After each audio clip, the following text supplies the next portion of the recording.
Hi, it's me, your pal Scott. What's going on? I've forgotten how to podcast, so I am going to defer to you, the more recent podcaster of the two of us. I'd like to say that it's good to be back, but that would be a lie. That's fair. No, it's weird. It's weird to not. If it definitely feels like we haven't done one in A while. like 3 weeks. Yeah, That's what it feels like. it does. When realistically, it was just a 1 week break. It's been like a week and a half, right? Yeah. Yeah, it feels like way more than that. And it'll be the opposite if we record on Friday. If we record on Friday, we're like, we did this fucking yesterday. Yeah, that's true. Yeah. So, 2 in a row. Yeah. So as long as we can time it perfectly so that it never feels good, then I think we'll have achieved our goal. I think it would feel a lot better if I was still 37. Yeah. Do you remember how good it was being 37? I do. Yeah. You'll learn once you get there. I can't wait to be 37. I just can't wait to be king. Oh, like Mufasa? 2019. Yeah. Or 2024. Either one's good. If he doesn't sing that song, I'm going to be so mad. Except for I'm not going to see the movie, so Didn't they do it in the 2019 one? Not Mufasa. No, I want young... Oh, you want young Mufasa to also the sing? song. I just Yeah. can't wait to be king. I want it to be a lineage thing. It's the family song. Everyone knows. Yeah. Just greedy royals. Yeah. It's in their DNA. Well, they are the worst cat. They're the most retarded cat. Yeah. 2 minutes in. That's pretty early, but You know okay. what? Who cares? Who cares? Who cares? I don't even feel it anymore. Now, I've heard that you don't, let's be clear, don't want to kill yourself. I said I don't actively want to kill myself. But for 2 specific reasons that I can't say out loud. But it must be nice to be dead. Yeah. Yeah. You get to rest all the time. All the time. Just do whatever. No responsibilities. Yeah. No bills. Yeah. Telephone. No nagging ass wife. Automo. Automo. Yeah. Must be nice. How jealous do you think the other members of Destiny's Child are of Beyonce? Kelly Rowland and Michelle Williams. Yeah. Did they have a fourth? They had a fourth one originally, but I don't. Did she kill herself? Oh, interesting.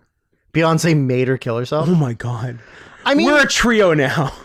I think Kelly had very moderate success for a few years. I mean, Dilemma featuring Nelly is one of the best songs of all It's really time. good. Yeah, it's great. And then she did. And Michelle Williams is Michelle not even the best Michelle Williams. I think she did like a bunch of like Christian gospel-y kind of stuff. That sounds right. I mean, you have to pivot after that. That's how you get your no, what was it in South Park? What was the platinum record for Christian rock? Ladder to Heaven. No. I mean, what was the record made out of? Oh, it was. I don't remember. I don't know. Yeah. Anyways, she's got several of those, and then Kelly did like some like Sacrament biscuits. She did some dance music in like the late or like early teens, like 2012, 2013. Sorry, I heard early teens and lost. No, I gained too much interest. Oh, my eyes glazed over. Peaked. I'm like, early teens, my favorite. Always your favorite. And by that I mean 2012, the end of the Mayan calendar. The end of when the Mayan calendar comes to a conclusion. Yeah, and we're all dead for 12 years, and now we're back. We're back, baby. We're back. Hey, let's do this fairly near the beginning. I'm Scott. That's true. This is the worst year of our lives. It is a bold move. We'll see how it plays out. This is the worst year of our lives, aka the news. Sorry, we missed you last week. Scheduling has become difficult, but I didn't miss you. Drew didn't miss me because I was there. Oh, Drew didn't. I showed up. You didn't miss the audience, or you didn't miss me? I missed you. Well, I didn't miss them because I was with them. Yeah, I wasn't. I don't know if I missed you. Ask me again later. Okay. I'm a real 8-ball today. Ask again later. Ask again later.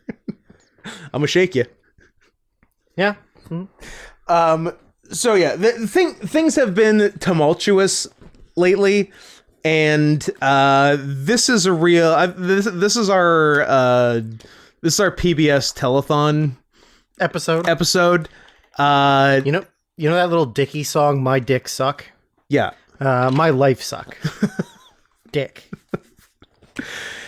Yeah, so due to details that we can't get into, things have happened that are affecting both of our livelihoods in it as it pertains to wrestling. So this is, if you were thinking about giving money or making requests, this is a great time for that. Because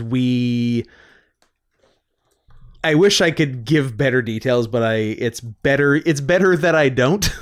For I mean, I very, very vaguely touched on it on the second episode I did of Drunken Pheasants, brag.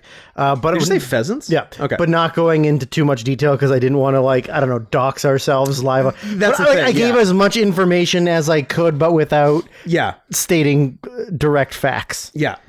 So yeah, some things are up between our country and another country, and in order to do our best to fix that, requires money. So so if anyone out there with deep or even shallow pockets is listening, this is the time to send to paypal.me/notscotthenson or paypal.me/SirenSoftpaws. If you're sending for this, it's for both of us, so just send to one and make it clear it's for both.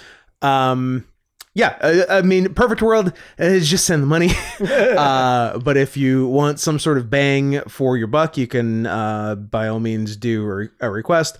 $150 per 2 or less hours of viewing, and as per the bargain we have struck, we will watch and review it on a future in a near future episode, because after next week and another week, then I think we're caught up on requests. Are all of those requests currently anime? Yes. Do your requests have to be anime? Yes. No, they did. Oh.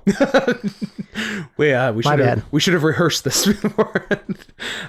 They can be, but please don't feel like they have to be.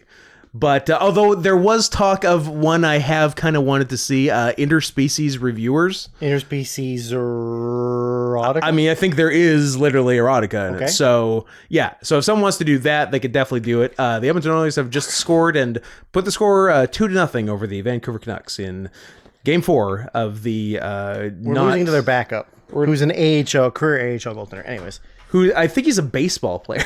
He's in fact a catcher. Like, it's basically the same thing. You just stand there and catch the puck. Yeah, and you know what? He's doing great. With all of our 6 shots or whatever we've got going on. Vancouver's a very interesting team. Like, they won last game by scoring 4 goals on 5 shots. So we don't get many shots in, but the ones we do usually go in. So that's something. If we can figure out a way to get more shots, I think we could win the Stanley Cup. But I don't know if that's in our future, because we're a bunch of idiots. Do you like me saying we?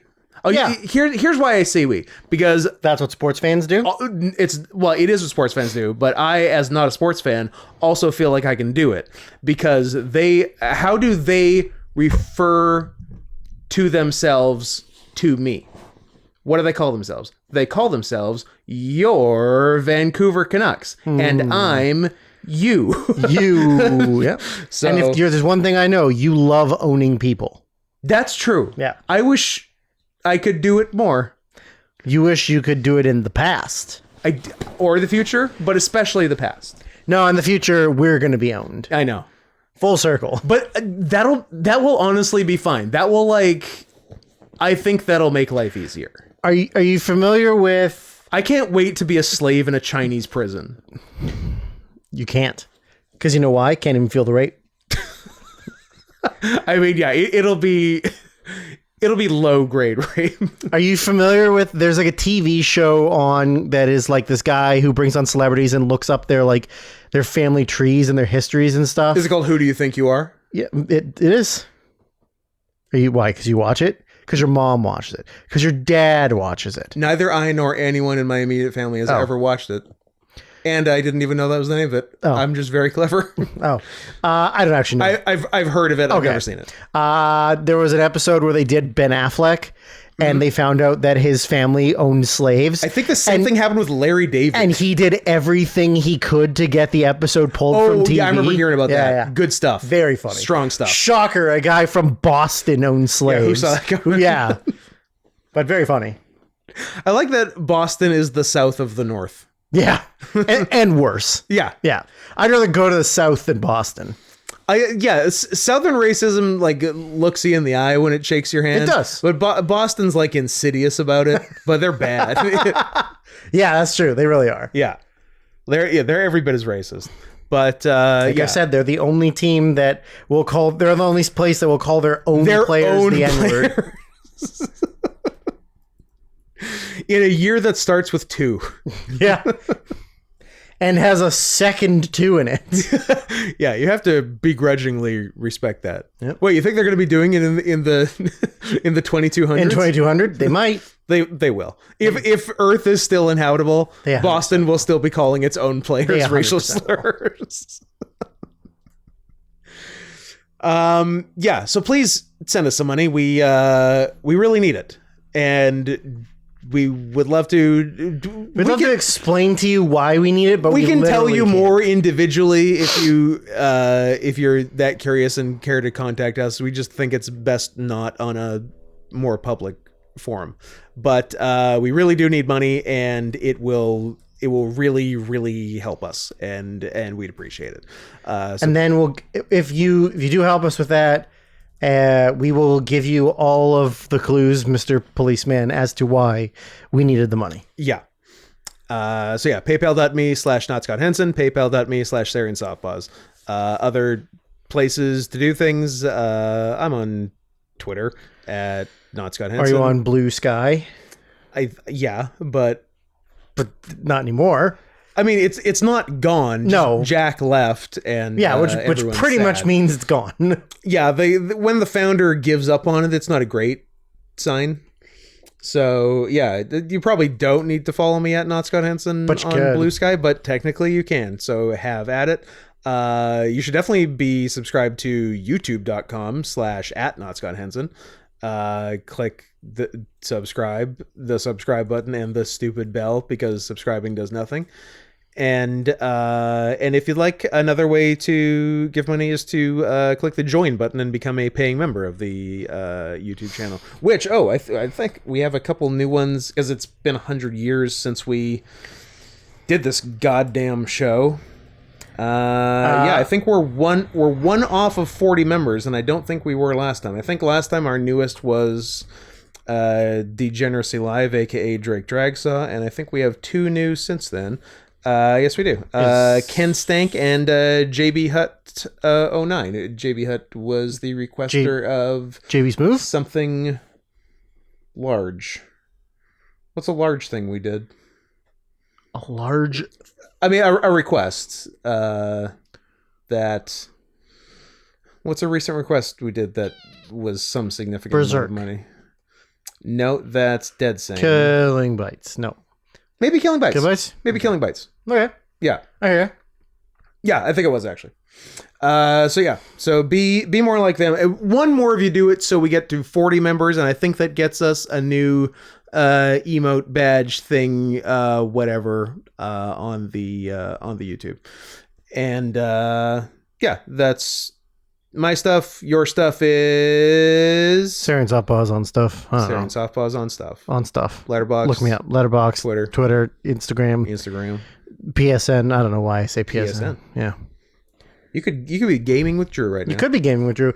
Drew's a professional gamer. I actually had to play my first online game in NHL 24 because I needed it to unlock like something. Sure. And I've never played that game against people. Yeah. And did you get tooled? No, I did fine. Okay. But then after the fact, I saw that like his leading score for his team has scored 129 goals. That's good numbers. And I was like, oh, this guy plays a lot. And I only lost 3-1. So I was like, all right, respectable. Probably what Vancouver's going to lose tonight. We'll see. Might be 3-0. You don't know. If it's 3-1, what do you give me? If it's 3-1. If Vancouver loses exactly 3-1 tonight, what do I win? I'll let you record the rest of the podcast by yourself as a treat. As a special treat. You will just, at the end of the third period, at the end of the third period, you can just start doing the podcast by yourself. That's not a great treat. I don't tell you, man. I don't make the rules. I think we need to go over treats later. I don't make the rules. I just You literally just made that rule. I just vaguely enforce them, but not very strong. Is the second period over? Second period is in fact over. And I also kind of forgot to pay attention to it because I was too busy. 2-0. I know. Yeah. Thank you. Then more. I'm just here to help. Oh, you're just passing me on the information? I'm just reporting the news. Yep. Hey, you got any other news? I don't know, man. I realized that I haven't updated this list enough, so I was trying to do it as we went. I see. Would you like me to briefly pause? No, I can do stuff while we talk. Okay. Yeah, I'll be fine. I just realized that some of the things that I wanted to add, I guess I didn't save it, or I don't know. Anyways, whatever. Who cares? That's been something of a mantra today. I mean, yeah, or we can just give me another week to get this locked down. We can if you want. Yeah, that'd be nice. That would be nice. That'd be nice. We got enough things we got snacks to try. We've got some. Some of the most horrific news I've ever. We got some horrific news. Yeah, can you do it for Friday? Yeah, I can do it Friday. Okay. Yeah, I'll good because I don't think I can watch the rest of Berserk for Friday, so that works out. Yeah. Oh well, so here's the thing. I also found a Twitter creep of the week, but I don't know if okay. What? Don't say it's too bad. Yeah, no. I really based on our history, nothing is too bad. I don't know if we really want to know. We do. We really don't want to encourage this kind of behavior. Here is another piece of behavior. Is it poop? I've been trying to curtail.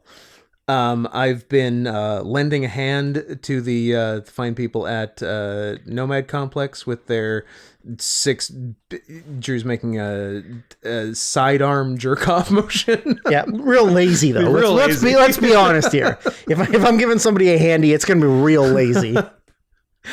And with their 6 billion ordered website relaunch Kickstarter.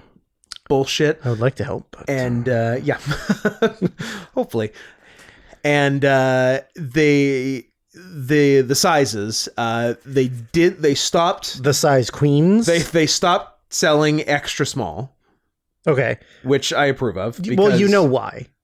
You can probably cut out the S's and the M's as well. Oh no, there's plenty of S's and there's some XS's because of the twink contingent. But that's too Twinkie. That's unsafe. You're just that's unhealthy. You're just a little boy. You're just mostly skeleton. So we got rid of XS. So they sell small through 4X. Yeah. Which fine. Okay. But I have been asking them to stop selling specifically 4X tank tops. Because that is behavior I don't want to encourage. I agree. Yeah. I agree. I'm trying to get tank tops down to 2X. I think that's a reasonable limit. That means if you want to buy the product, you're going to have to do some work. That's true. Goal size. Goal size. Yeah. Look, you can have a 4X hoodie. Whatever. Use it as a tent. But you can't have a 4X tank top. I agree. It's an oxymoron. I agree. Yeah. You're practically wearing a tarp. Yeah. Or a bed sheet. Yeah. If you're wearing 4X, I don't think your first choice or even fourth or fifth choice should be tank top. If you're wearing 4XL, I don't think you should be alive anymore. That's the only fair way to do this. If you can't fit into a 3, you have to do something drastic. either commit Minecraft or commit Minecraft. Yeah, or run afoul of a gypsy's mother and get thinner. And get the thinner. Yeah. You know what? I would like the thinner because you get to eat whatever you want. Yeah. Yeah, sure, you become a skeleton man and you accidentally kill your own family. Yeah. Big deal. Did you guy turn into a lizard in that too? Yeah. But I can't remember if... You can't remember the exact situation? If it was a dream sequence or not. It's been way too long since I've seen it. Someone weigh in on... Someone pay us $150. To watch 1996's Could be. Stephen King's Thinner. Because I think someone might turn into a lizard. Or the thinner guy just imagines his friend turns into a lizard. That could be it. Yeah. Either way, somebody turns into a lizard. Yeah. Whether it's for real or for fakesies. Yeah, and I would like to revisit that, but not for free. Yeah, I'm not going to do it on my own time. I'll do it on podcast What am time. I, an asshole? Yeah, well... Okay, wrong question. I'm still trying to find because I didn't save it because I thought it was too inappropriate. So I just have to try and I'm sure I can find it, but I just have to find what. Oh, also as a result of working at Nomad, my nose pickings have been like jet black. Oh yeah, of course, because of all the little lint stuff, because it's almost exclusively black t-shirts and black hoodies. I thought I was going to say all of the dust from China. I hope it's not too much China dust, because I think that kills you, right? It's killing everybody. It's killing me just looking at you. So this is a creep of the week. I mean, it might be creep of the year. Okay. But I can't. I think it's this guy. But then when I go back into his media, I can't find the thing. It just turns out he's pretty cool. I can't find the thing that got my attention. So if this is the guy, I really just got to find that one picture because that one picture, I was like, this guy. And then the comments... Is it for sure media, or was it like a retweet? Because that wouldn't show. No, it was something he posted for sure. But I just got to go... yeah, it is this guy for sure. I just have to find the picture, because then the comments underneath were what got me. But I was like, yeah, okay. So this guy... This is a pretty cool guy. I mean, I guess he's living his best life, but also his best life is being a creep. Sure. And then when we go and visit what his likes are, we're going to find a very interesting gentleman.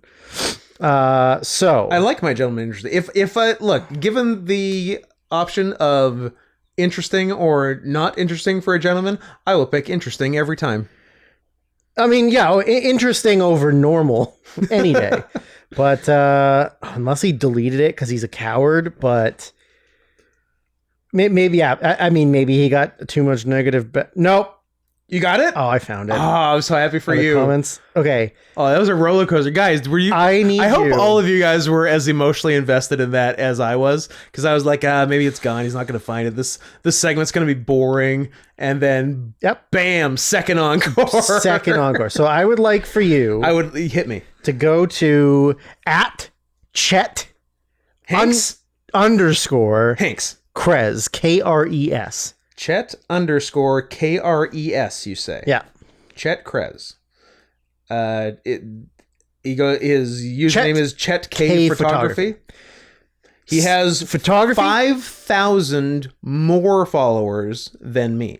And I have over 7,000 followers. Good for you. He has 12. Good for you. He's more than 1.5 times better than me. And I don't think that. Pretty great. I don't think that. There's nobody better than you. Aw. I bet you did miss me. Photography, life. I'm seeing sex, nudism, whatever I like. Professional services, Columbus, Ohio. There's a flickr.com page. Yep. Joined December 2021. Yep. So if you just kind of scroll down, there's like some anti-Trump stuff.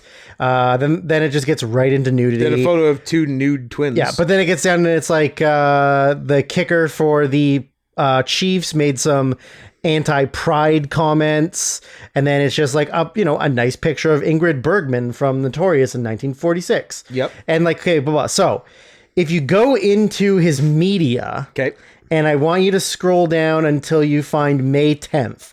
So just go look at the ones that say 4 days next to the post. And I want you to find the one. So his big thing is colorizing vintage nudist colony photos. Yes. And if you go down, so once you get to day 4 days. Yeah, I'm at 4 days. Scroll down a couple more. There's a number of things 4 days until you get to, I hope you see what. He was busy 4 days ago. Okay, so let's see. I started at the bottom of 4 days ago because he had a small break because between the 10th and the 7th didn't post anything. So I'm at the bottom of the 10th, so I'll go up. So nude woman from behind, nude woman from the front, nude woman, a lot of bush. Another nude woman on the cover of Naturist New Zealand Naturist magazine. 3 nude women, a lot of bush. Child. Yeah. So nudist photo, restored. Yeah. Hashtag nudism, hashtag nudist, hashtag nudist, hashtag naturism, hashtag naturist, hashtag naturists, hashtag bear, hashtag naked, hashtag nude. You didn't include a hashtag this is child pornography. Hashtag pedophile. So the first comment says, a little on the young side, don't you think? And he said, you've obviously never been to a family nudist camp. So he's not denying it. No. He's just like, this is a photo of a nude child from a family nudist colony. Yes. I don't like that, Drew. So I think we might have to cancel the podcast. I mean, I'd be fine if we canceled the podcast right now. But then there are more people down there that are like, oh, beautiful. Hard eyes. Nice. Okay with hard eyes. Very beautiful. But there's tons of it in here. But he's acting as if it is like art, right? Yeah. Like, so that's, and like there's women that are of all like that are of age. There's old ladies. There's women of all stars and stripes. All stars and bars are represented in these photographs. But if you go to his likes, oh no, this man, I didn't know there was more, is one of those guys who just likes porn. Oh, he does like porn. Because if you go down, there is naked women, naked men. Oh, yeah. Then if you go down to April 6th. Oh, no.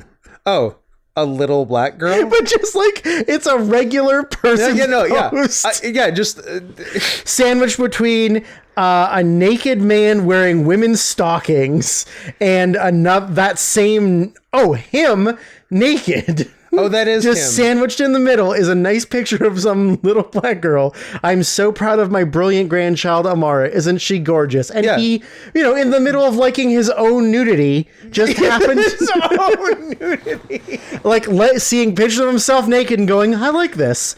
Then you go to a little picture of a little just like a nice older black lady posting a picture of her granddaughter. Like if only that lady could see that this guy liked that photo. Like somebody should really out how many him. People for some reason 19,000 people have liked that photo, so I'm guessing she hasn't noticed his specific like. Why did 19,000 people like it? Did this photo go viral? She is an artist, a deaf singer, and a chronic pain warrior. Hey, just so you know, yeah, she has a lot of followers. A creep liked your granddaughter's photo. You might want to like do something about it. What do you think about chronic pain people? Do you think they all have chronic pain? As long as the end of it isn't as bad as that movie, it's fine. Do you think they all okay, how do I word this? I don't know if all of, because there's no like, is it fibromyalgia or Epstein-Barr or both? Jeffrey Epstein, Roseanne Barr. What a combo! Writing that down. What a combo! I feel like for one or both of them, there's like no actual medical evidence for it besides the person saying they're just kind of achy and don't want to go to work for a while. Well, I mean, then I guess I have it. I believe you have it more than a lot of people. Yeah. Yeah. But look, I'm sure some people have chronic pain. I don't want to like downplay that, but I don't know if everyone who says they have chronic pain I don't know. has chronic pain. I feel like it's easy to get away with it. I think some people would just like to go on disability for a while or forever. And especially because in this climate, you can't really question people. Yeah. But back to the guy. He's like... Hold on, shut up for a minute. I have to write down Jeffrey Epstein, Roseanne Barr syndrome. He's got like kink play, then he's got peeing. Sure. Then he's got trans, then he's got just him spreading his butthole. Respect. Oh, what is this? Why would he post this?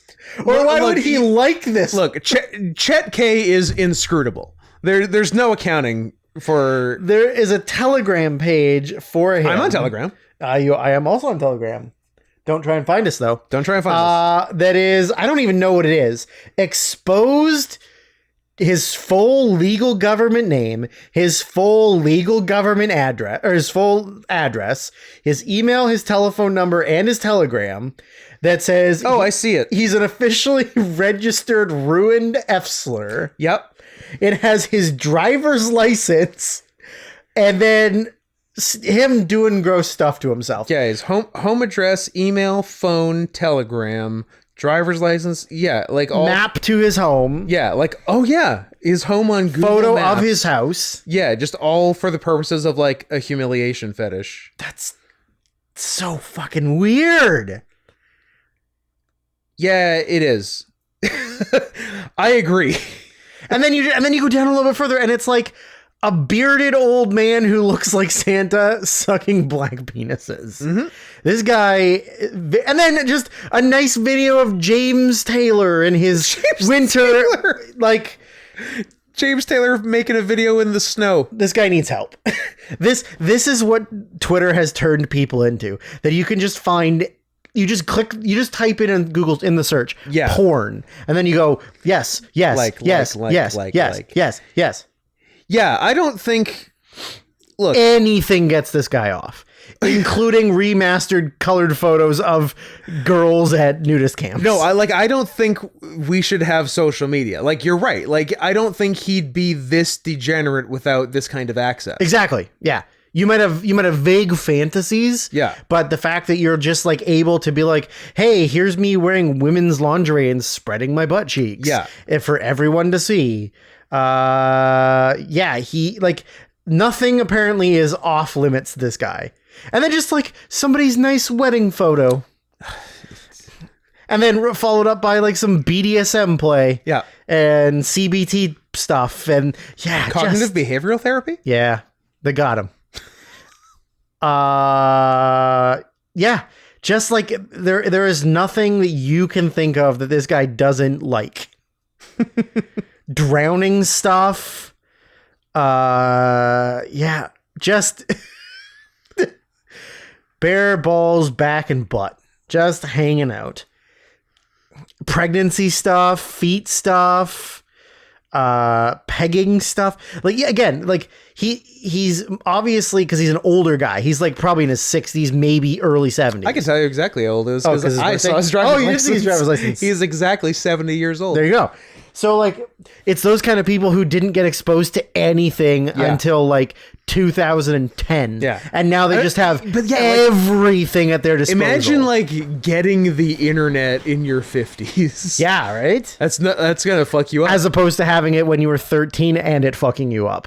It's a bit different. No, it's the same. I guess it's the same. Everything's the same. So this was a mistake.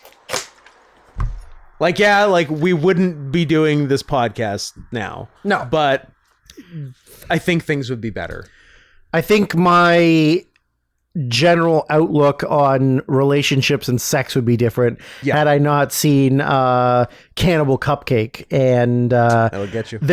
I can very specifically remember the very first time that I ever went on LimeWire and just typed in porn. Just porn. Because like I'm like 13, 14, like I don't really. Yeah. And the very first beast stuff that I saw, like, it's burned in my brain and I'll never not be able to see it, but I didn't comprehend what I was seeing. And you'll never not be able to come without thinking about If I close my eyes right now, that's what you see. I'm gonna come. No, but like I don't think I fully comprehended it as a 13-year-old that it was like, oh, that's a woman having sex with a German Shepherd. Yeah. Like it was just so funny. Yeah. That like it's not like we were like, you know, like with my friends, I used to play a game where you would just go online and try and find the most fucked up thing you could send to each other. Yeah. And like it was never like, wow, that's really hot. No. I was just like, that's the craziest thing I've ever seen. Yeah. Right. And then of course you're going online and you're like, woman has sex with elephant. Woman has sex with like chimpanzee. Cause like you don't know. Spoiler alert. None of those were real. Yeah. Sad. But yeah. I don't know. The internet has ruined a lot of people, especially when you're in your 50s and you're just like, oh, I can show everybody every sexual fetish I have, which, by the way, is all of them. And showing people and being shamed for it is also part of it. Yeah. Yeah. Gross. Chet. Well, shout out to @Chet_KRES. Yeah. Your Twitter creep of the week. I guess you're living your best life, but shine also, on, you crazy diamonds. Stop colorizing those, you creep. Or if you do, let's meet in the middle. How about just adults? Yeah, let's put an age cap on that. Is that too much? Sitting in there in Lightroom and just like brightening up the nipples. You know, you're a disgusting human being. He spent time on the kid one. He sure did. God damn it! They look so good because he spent so much time on them. Look, no one's arguing that the picture's beautiful. Well, according to the comments, beautiful and okay, heart eyes emoji, heart eyes emoji. Yep. So you know it's good. Maybe it's a psyop. Maybe it's a honey trap trying to. They're honey potting us. Yeah. Maybe everyone who likes it or posts a heart eyes emoji gets put on a list. Are they honey badgering us? They could be honey badgering us. I mean, the one with the sharpest teeth wins. That's what Killing Bites is. Yep. Thanks, JB Hutt. Yeah, that was good. Also, thank you everybody who, 37 minutes into this podcast. Good work. Good work for all the birthday wishes and support. And art. And all the art, of course. I like getting free birthday art. Yeah. I'm not going to dox anybody on the podcast because now I know all of your legal government names. One of the Bryans, who will always be my second or third favorite Brian. For now, there's room to move up. Well, there's De Palma. Yeah. And a second one.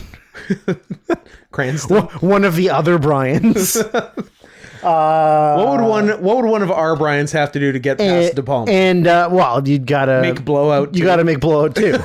And Vyacheslav Barnyashev. That's right, real first name and Miro's last name. Could be a defenseman for the New York Islanders. I don't know. Yep. And yeah, thank you. I felt the love, and I only feel 39 now. 1 year older than I actually am. I did nicely purchase myself a ridiculous $50 copy of The Shootist, the last John Wayne movie, which I'm very happy to have. And I cheated on Scott and had Anton's, and hey, that's not cool. I had it on Thursday. Yep. It's now Tuesday. Yep. There's a little bit in the fridge. Think I can still eat it?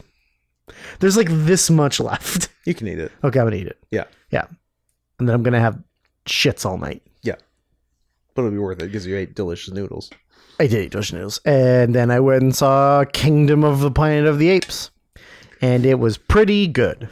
I'm going to try to name the first three chronologically because they don't, it's not what you think. No. Because the titles do not give a good indication as to which order they happen in. They sort of do. Third one is War. Yeah. Okay. But then you got a Dawn and you got a Rise. Yeah. And I think it's Rise first and then Dawn. False. Which seems counterintuitive. False. It's Dawn, then Rise. Dawn, then Rise. Then War. Then Kingdom. That actually is kind of intuitive, and I thought it wasn't. Maybe it's easier than I'm making it. Maybe. It is easier than you're making it. I'm going to look it up. Dawn is 11. Rise is 14. War is 18? 17. 18? I think I saw War ? Or the one before it on my birthday. Woody Harrelson? Maybe Woody Harrelson. That's the third one. Yeah. Was it a July movie? Because if it was, I seen it on my birthday, and I also didn't particularly care about seeing it on my birthday. Are we in your birthday 6 months? Yeah. Now that mine is over. Yeah, you're done, right? Yours was almost a whole week ago.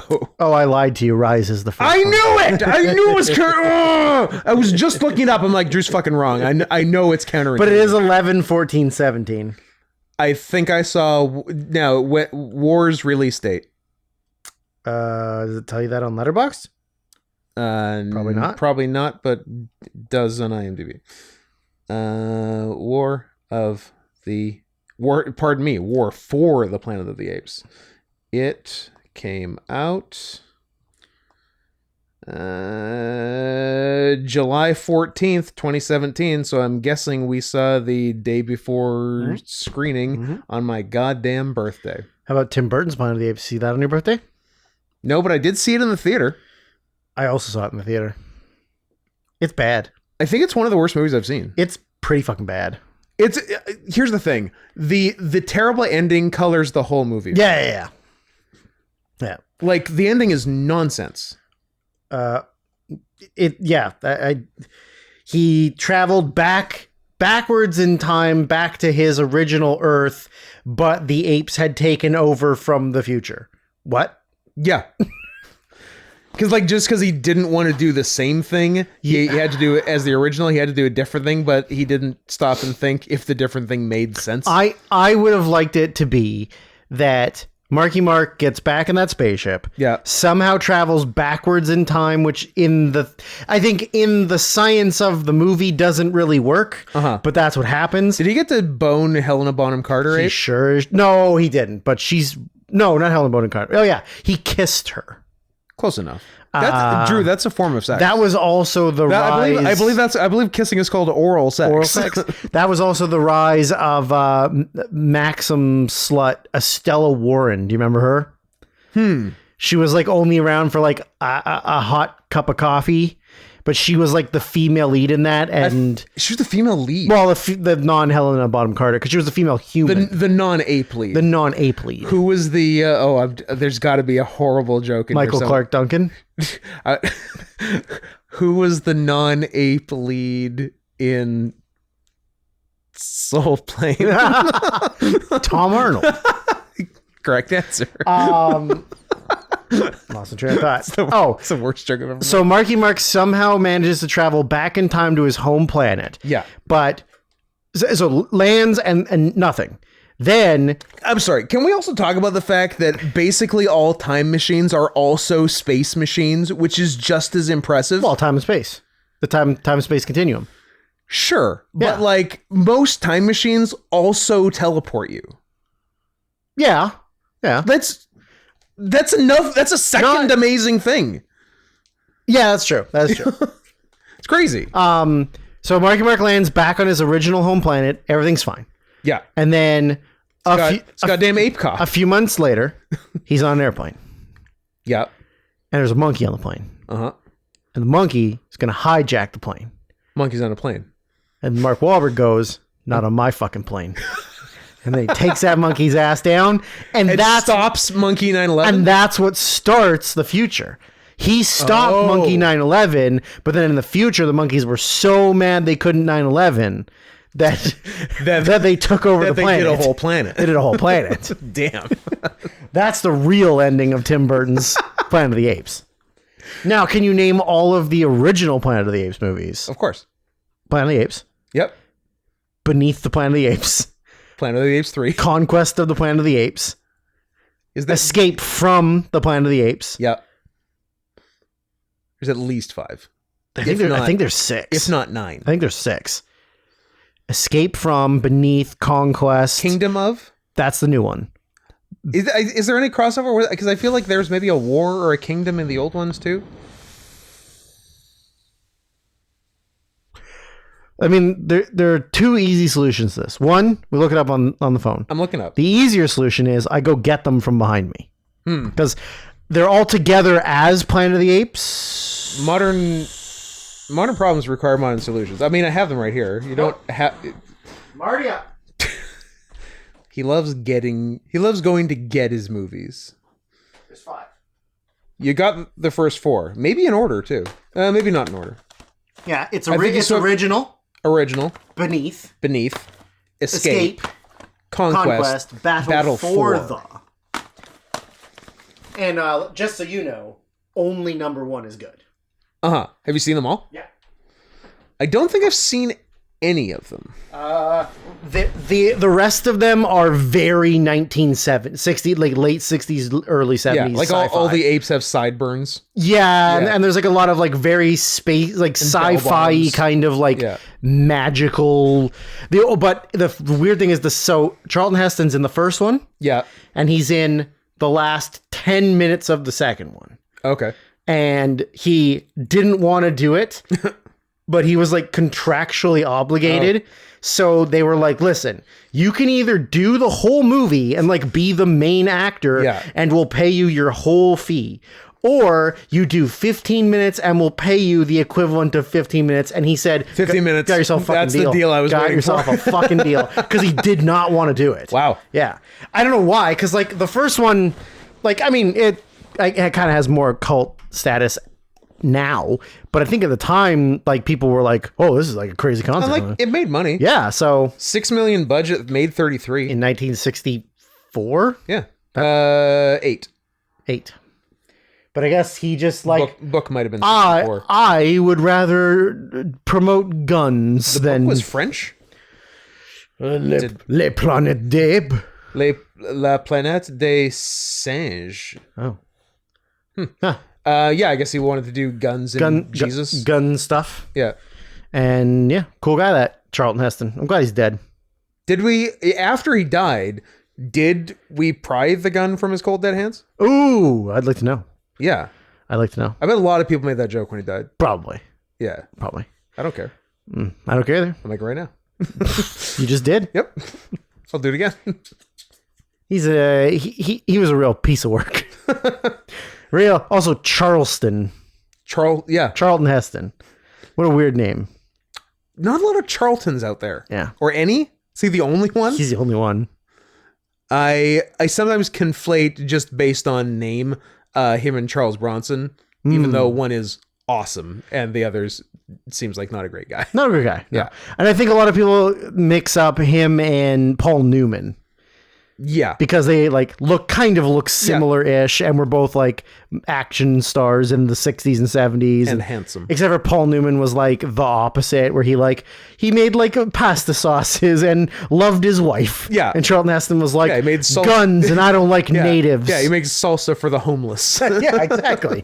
Exactly. Actually, I like his pasta sauce. His pasta sauce is pretty good. I'm a Rouse guy. You're a ragu man. I'm not a ragu man. Ragu is garbage. Ragu is poor people's ragu and sauce. What's the other one? Prego? Yeah, garbage. I'll get you Prego. That's funny. Hey, Vancouver scored. Hey. So if Edmonton scores one more in the final... Then you get to do the rest of the podcast by yourself. 8 or 9 minutes of the game. Daddy's taking over. Ragu and Prego are dirt food. Yeah, they're shit. Yeah. Yeah. Yeah, Rouse is nice. Getting too expensive though. Is it?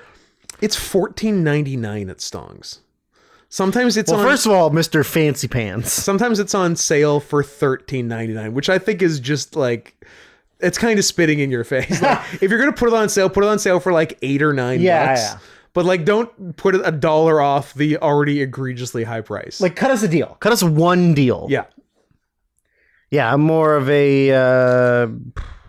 I used to be Classico. Yeah, I'm more of a Classico guy. Yeah, but I've gotten fancier. They've got a nice rosé. I've gotten fancier in my old age. I don't know if Rouse has a rosé actually, so you may in fact want to stick with Classico. You're doing it wrong. But I'm a Rouse Arrabbiata kind of man, which is also my order at Anton's, which I get to go to sometimes, but not on your birthday. Not this year. Nope. Other years. Yeah. Yeah. Yeah. You owe me so many. You owe me so many birthday meals. Yeah. Well, 2, and you owe me 1. Yeah. So there you go. But soon to be 3, because it's basically my birthday already. No, we did 1. We did one of the 2 I owed you. We did one of them. Oh, do you only owe me 1? I owe you 1 from before, then the 1 for this year, and then you owe me 1 for this year. Oh, I suppose. Oh, someone took their skate up and tried to stab someone. Big old dust them up. Get him. Get him. Dead air. Dead air for Hockey Dive. Don't worry. The game's almost over. Unless Vancouver scores and ties it up, then there'll be another 6 hours of overtime. Yeah, it could be. We got snacks to try. We do have snacks. We got a Gatorade to try because we couldn't remember if we liked it. Yep. We could talk about Gatorade Black Guys. Black Guys. We could talk about terrible women doing terrible things. It's redundant, but sure. Hey, let quick check in with the audience. How are you guys enjoying the 2023 year-end wrestling awards episode? Do you know that if we hold off for a couple more weeks and we do it in June, then that would be the 2nd year in a row we did in June 2023 year-end awards in June? I think we can do it in May this year. 6 months into the year. Listen, it's a lot to watch. You want to make sure you got everything. It's a lot to watch. Where are you at on 2021s? You've watched 0. I've watched some, but there's also a lot that I still need to watch. I didn't know I would still be working every day. And when that stops, God willing, I will have more time for my other endeavors. Yeah, but we'll get there. I had a nice little run of a few, and then that ended. Oh yeah, that was like two or 3 episodes ago. Yeah. And then since then, 0. Yeah. Well, because the only thing is, it's been requests. Yeah, that's true. That's true. Yeah, full seasons of anime is what it's been mostly. Yeah. But yeah, I could have a chip. Let's do some snackies. Let's do some Asian-inspired chippies. Oh, I've been in the exact same position for too long, and everything atrophied. Well, that's what happens when you hit 20. Imagine when I'm 37. Once you hit 20, Scott, it's all downhill. That is what they say. This is a Lay's exclusive flavors from Korea. Flavors I'm probably familiar with because it's probably bulgogi. Except for it's always bulgogi. Although those bulgogi ones we had were actually great. Honey butter. Made in Canada. They don't have Lay's in the States, do they? Yeah, they have Lay's. Do they? Oh, okay. They don't have Lay's in England. They have Walkers. All right. Yep. Is there a nice little write-up on it? It's not. It just says buttery. Buttery really? They don't... and delicious. If you made a special Chinese kind of flavor for your potato chips, wouldn't you write like a fun thing on the back? Inspired by the Orient. Yeah. And the slant-eyed backstabbers of the Korean peninsula. God damn. That is just such a fun thing to say. Slant-eyed backstabbers. I don't even know what these will taste like. I like honey butter. Honey butter on cornbread, amazing. It's interesting. On a potato, I don't know. It's very honey. Okay. It is honey. It tastes like honey butter. It's as advertised. No, not bad. It's not bad. Usually Lay's is like real weak on the flavoring. Super weak. Yeah. This is okay. But yeah, this is not too bad. It tastes like honey butter. Not too bad. I like it. Good job, Korea. North? I think he's from the north? Probably north. Better work ethic. You know why the north is better? Because they probably still have tigers. I was gonna... was going to say closer to Santa. Also true. All right. Let's follow this one up with the... What if there's like tens of thousands of tigers in North Korea and they're just not telling anyone? You'll never know. You'll never know. What if the best country on earth? We don't know. They're would you change your citizenship? Yeah. I'd go NK. I'd go Democratic People's Republic of North Korea. I will say, you know what the one... oxymoron of a country name? The one cool thing about it... The one? How did you narrow it down? If you defect, they will literally go kidnap a wife for you. That's cool. You're like, hey, give me a Japanese woman. And then they'll go kidnap a Japanese woman and they'll make her your wife. How about a tiger bride? They'll get you a tiger bride. All right. Get you several tiger brides. There are Mormons. I don't know if you know that. Will they get me Maya? No. Too high. First of all, Scott, too high profile. Second, out of my league. Way too beautiful for you. I know. That's the most beautiful tiger that's ever lived. I know. You're a close second. Thank you. But she's number one. I know. There's not Maya. 50 feet of crap. Yep. You. So these ones are Doritos, inspired by Taiwan. Oh, so China. Spicy garlic. I'm just saving you. Oh, making an apology video later? An apology video in Mandarin that you'll have to record later. Yeah. Which is now my mother tongue. Yeah. I speak mostly Mandarin and not English. Spicy garlic. Again, no write-up. What the hell? It just says flavors from, and then it says Taiwan. Lazy. Well, that's boring. Let's hope they're good. I like spicy, I like garlic. How's the nose? How's the bouquet? Not as strong as that one. Okay. What are we working with?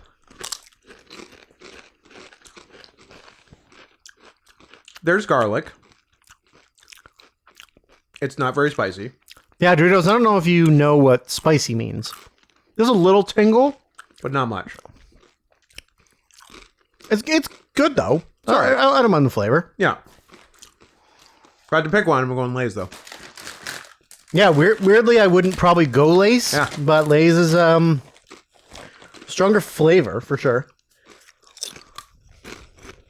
This one tastes more Asian. Like, I don't associate honey butter with Korea. But who's to say? Yeah, they're not bad. But yeah, I definitely like the Lay's ones. Yeah. How many more of them? I'll imagine there will be more flavors. It's not just one flavor from Korea, one flavor from Taiwan. They're like, we're done. Just no meat flavors. Is it flavors from Asia or flavors from wherever? It just says flavor from, and then it has Taiwan printed in there. We got something African. Ooh. I do not Malaria flavor? I do not like African and Caribbean food. Some Caribbean's okay, but not a lot of it. Specifically... jerk chicken. Specifically what they do, the spices they use on meat, I don't agree with. I don't think cinnamon or allspice should be anywhere near fucking meat. I don't like allspice very much. I don't know if I've had a lot of cinnamon on meat. They happens in those places, and that's why they have bad economies. They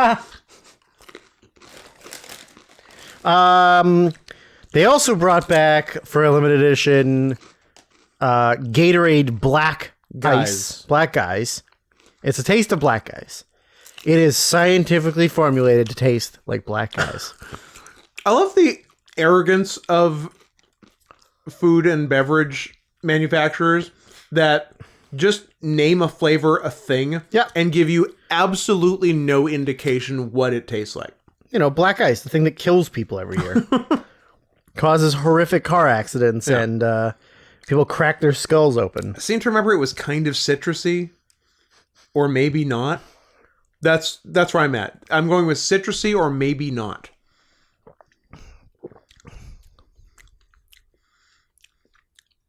Does it taste like black eyes? Mm-hmm.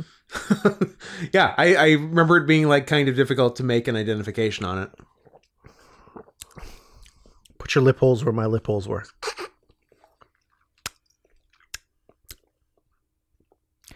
Yeah, I don't know. Yeah, what the fuck is this? It's Gatorade. Blackberry? Maybe if it is, it's not a strong blackberry. But maybe there's a berry aspect to it. Yeah. Yeah, it's like... Maybe it's blackberry. It's not bad. It's no green or yellow. It is neither green nor yellow. Or white. I'd say it's as good as white. It's good. It's on par. White's cherry? Yeah. Yeah, it's all right. White is one that I... Would you say white is right? Well, white is what God intended. It's not wrong. White and God intended for Gatorade to be white, not yellow. What about black? Certainly not black. And as you can see, there's no brown Gatorade. Never will be. Never will be with that attitude. Shout out to Coca-Cola for making just brown drink for 150 years and it being the #1 drink in the country. It's how you quench your thirst. I'm thirsty. Give me that brown water. Brown fizzy sugar water. Nothing could quench my thirst better or faster. Nope. It's what plants crave. It's got electrolytes. Yeah. Forever for snacks? I think that was it for snacks. I think it's it for snacks. Aw. Hey, we got to go to a nice KFC. Did they have the food I wanted? No. Of course not. Why would they? Do you guys know how fucking hard it is to get pieces of spicy white meat chicken anywhere? Next time, call ahead. I guess. I feel like I shouldn't have to. Hey, I'll be in about 30 minutes. Can you make sure there's a spicy fire up some breasts and wings. Spicy. Not original recipe, because it is garbage. I don't even know the last time I had it was. I have it once every 10 years. Original recipe KFC and mojitos for me. Every 10 years, I'm like, yeah, this seems like something I should put in me. I'm like, oh yeah, I hate this. Fucking hate it. I remember having a lot of Lee's chicken when I was a kid. And it was like the greasiest, like slimiest chicken you've ever had. It's pretty good though. I have only had Lee's chicken in Campbell River, British Columbia. 3 hours north of... So you take a ferry from here to Vancouver Island. Then you drive 3 hours north. And then you teach a bunch of mentally handicapped people who work for BC Hydro to use iPhones. And you stay there for 36 hours. And you eat... Do you set a personal record? Campbell River, that was Nanaimo itself. That was straight off the ferry. And you stay there for 36 hours and you eat every meal at Lee's Fried Chicken. That's a rough life. I kind of liked it. Did your butt hurt afterwards? No, you know me. No, I have a professional butt. You poop once a year. Yeah. But it's normally at my place. Yeah. And it's just a huge black sphere. Big, yeah. Something right out of space. Yeah, it's a real color out of space. Was not? Yeah. Did I see the premiere at TIFF with Nicolas Cage and Richard Stanley there, with Nicolas Cage cosplaying as Richard Stanley? Yes, I did. That's right. It was a fun movie. Sorry, there's 1:40 left in the game, so you might lose my attention here for a bit. Drew might be slightly checked out. God damn! I hope Vancouver pulls their goalie. They have, and Edmonton scores, and it's 3-1, and we never have to hear Drew on the podcast again. That's fine. I'm branching off to do my own hockey podcast, anyways. Yes, Vancouver scored. Yes. Well. I like it. 2-2. As promised, 6 more weeks of winter. And man, that's Rogers Arena. That's crazy. Yeah, so the game is in Edmonton, but Vancouver's entire arena is filled with people watching it on TV for $100 a piece, like a bunch of fucking freaks. I mean, yeah, kinda. You can just watch it at home. Imagine selling tickets to a hockey game that's not at your arena. Yeah. And they did it. Full. Yeah. Sold out. 10,000 more tickets than the AEW show I went there on Saturday. Oh, well, I'm not going to sell Rogers Arena for... Well, I couldn't believe they were running Rogers Arena. Because Rogers Arena is like our hockey and former basketball arena that... What does it seat for hockey? Like 16, 18? 18-ish. Yeah, I guess close to 20. Close to 20. Yeah, so it would seat like 16 for wrestling. And for... Despite the quality of most of what AEW puts out, like pay-per-views aside, I don't think they've sold more than 4,500 tickets to anywhere in the last 6 months. It says for concerts, it seats 19,000. Yeah. So when I heard they were running this arena, I'm like, why? So they have the entire upper bowl closed.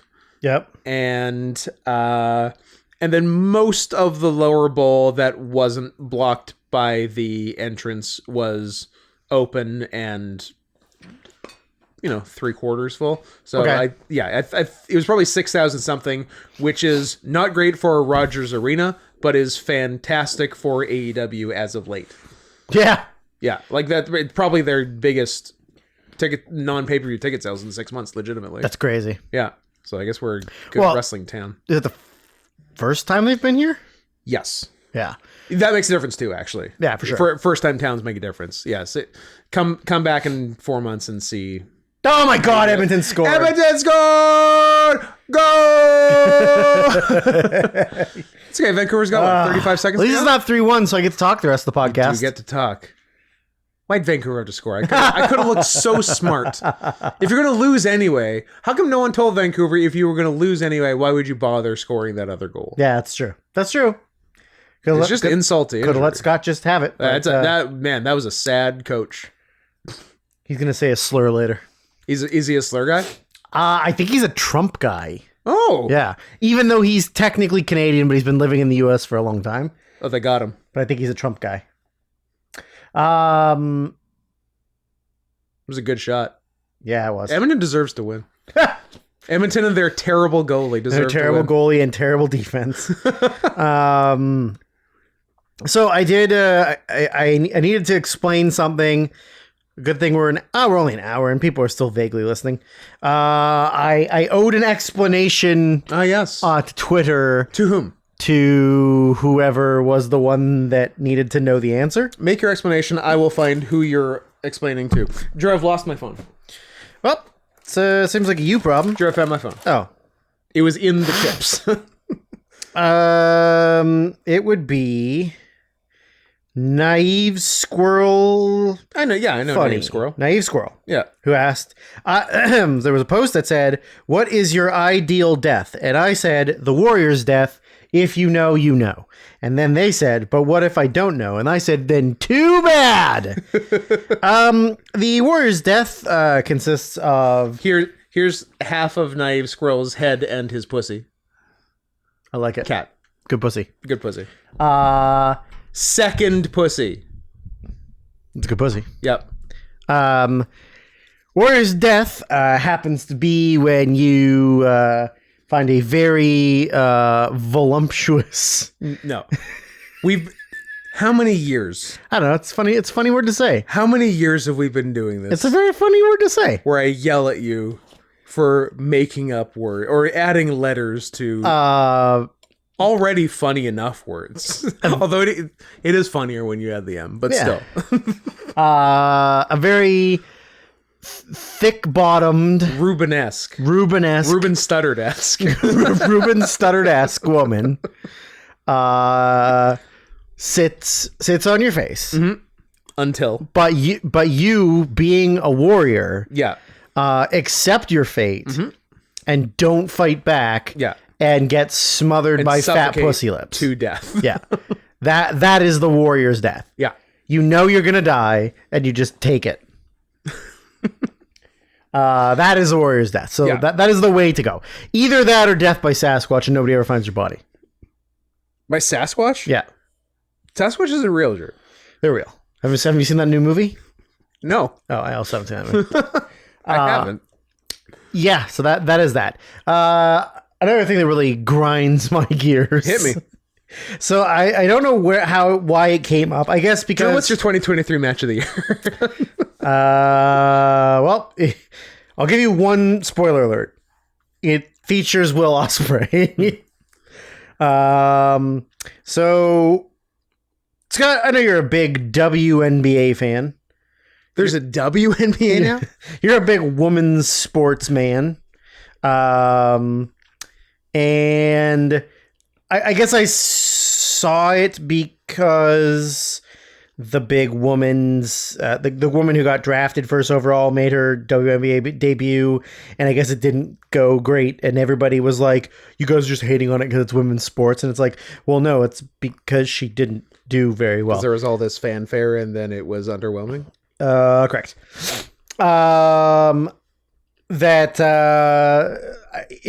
I don't know what made me really agitated about it, but just remembering the fact that we traded, like the U.S. literally traded a war criminal who was trying to kill Americans for a female basketball player, and I'm going to use female loosely here. Please do. But I think, okay, here's what makes me the most angry about it. This is what ground your gears the most. Yeah. And tell me if I'm being an asshole about this. Okay. So you're being an asshole. This is a woman who, air quotes, we had to use the US had to use one of its biggest bargaining chips to get free. Yeah. And I would think, as someone who wants like their sport to be treated equally, or them as an athlete to be treated with respect, or on, equal measures as an NBA player, I don't know, might do something in, like, along the lines of like being an advocate for freeing, wrongfully convicted Americans abroad, or even just like any wrongfully convicted person abroad, or I don't know, like social activism, or being like out in the public eye saying like, I understand what I did to like, like who's not abroad? Brittany. I like it a lot. Sorry, I was sitting on that and had to. But like, but yes, I agree. She does nothing. No, she's just. Does she even play basketball? Like, yeah, I think. But just leave me alone. I just want to play basketball. Yeah, I don't want to talk about the fact that I got wrongfully convicted, but also, you're a huge pot person and you're going to Russia, so maybe don't go to Russia. Yeah. Yeah, I just feel like you have Matt Seidel in Japan. Fucking idiot. You fucking dumbass. He was 1/3 of the Never Trios champions, man. That's true. He threw it all away. He gave it right to Chase Owens. But yeah, like, I feel like she has had all the opportunity in the world to be like a positive role model and spokesperson for all this stuff, and just has been nothing. Yeah. Now, I will forgive her if this whole time she's been trans and has been playing a basketball as a woman. Yes. Then hero. Then that's her contribution. National hero. Yes. Yeah. I agree. That you guys didn't even know that I was man, but like, we knew. Okay. We've heard you speak. We have heard you speak. We've seen your Adam's apple. Yeah. But more importantly, there's that footage. Yeah, I don't know. Of her playing basketball for like a long, there's like out on a street court. I think it's her backyard court. With no shirt on. Yeah. And it is not the torso of a woman, of an FTM trans, a woman who had her breasts removed. Yeah. This is the torso of a biological male who never had breasts. Yeah, 100%. Yeah. And this, pointing to myself, is the torso of a biological male who has breasts. Yeah. Here's the video in question. I mean, shoot, and then yeah, but like, also, it doesn't seem like. Let's say you are a woman. For the sake of argument, what is a woman? I hope Matt Walsh found out. It doesn't. But the Matt Walsh from Veep and Upright Citizens Brigade, nice Matt Walsh. She doesn't seem like the kind of woman who would just be like shooting hoops in her backyard topless in front of a camera. Yeah. It doesn't make sense. I don't know. The tattoos do everything lines up. Everything lines up. Did she give us all the clues? If she gave us all the clues, Mr. Policeman, you're just not doing a very good job because your name is Harry Hole. It's not weird in Swedish or whatever. Yeah. It's just a guy's name. Yeah, but it's an American movie, right? So you could just change his fucking name.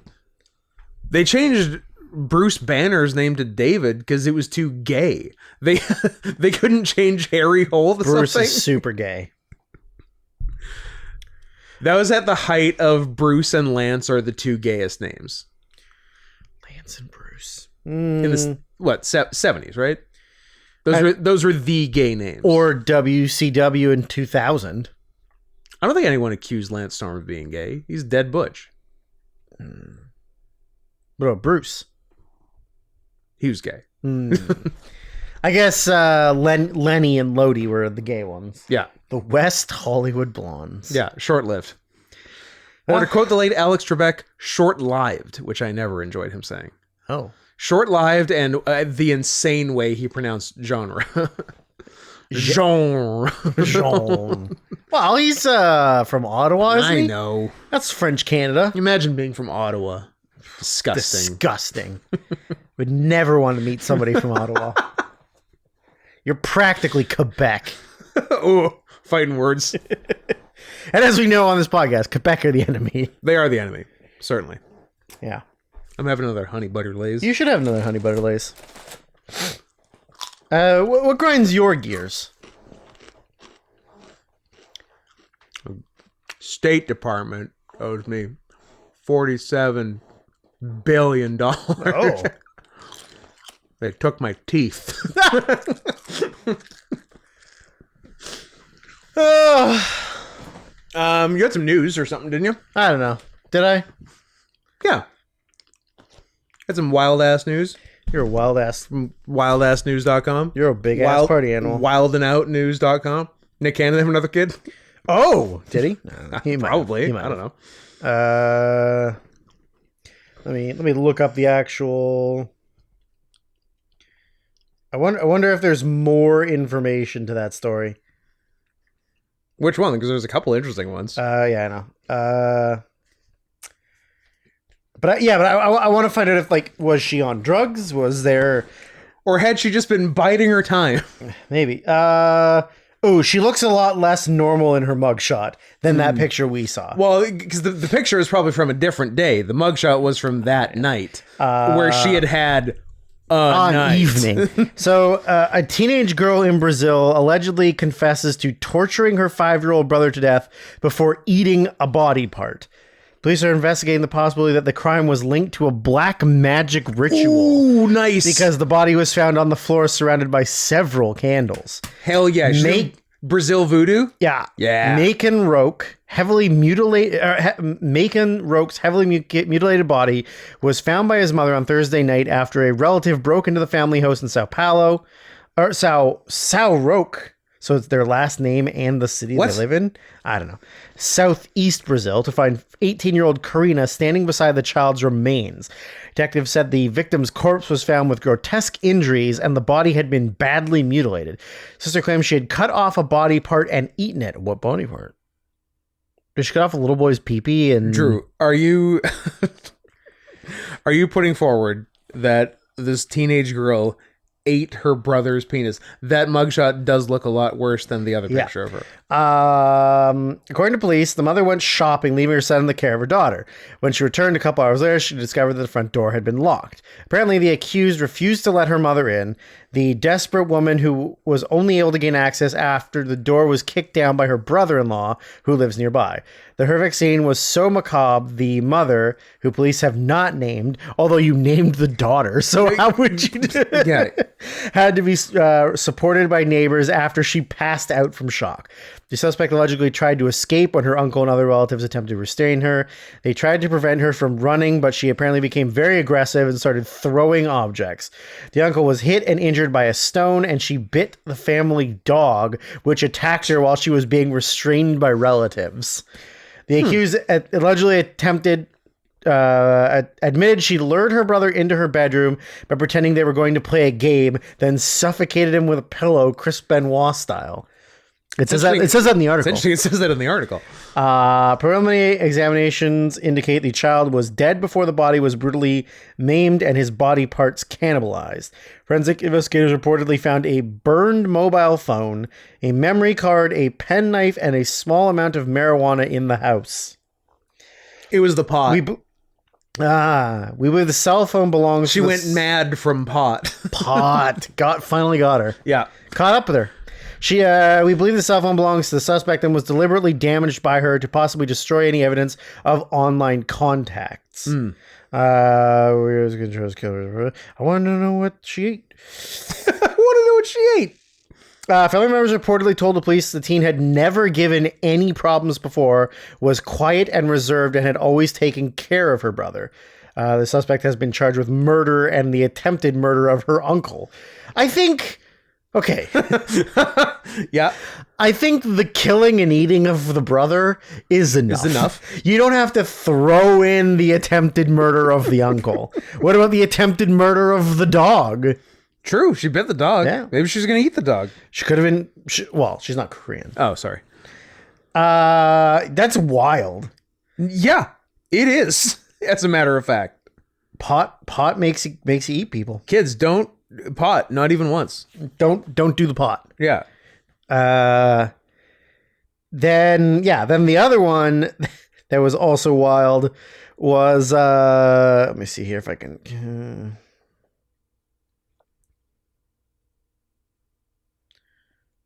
oh, come on, just you got it. Yeah. So I didn't watch the last 30 seconds of the game. Did Vancouver score 2 goals? Yeah. They won 4-3. Nice. So, oh boy, this one's actually very recent. This is from like a week ago. Well, it is the news. It is the news. Mother asks 3-year-old son to say goodbye to father, then shoots son dead soon after in murder-suicide. Say goodbye to daddy, she said. Her 3-year-old son faced his father on a mobile camera, then the mother shot the child in a ditch before killing herself. It happened in Texas. It was one day before 32-year-old Savannah Krieger was supposed to appear in court for a custody battle with her ex-husband over their son Caden.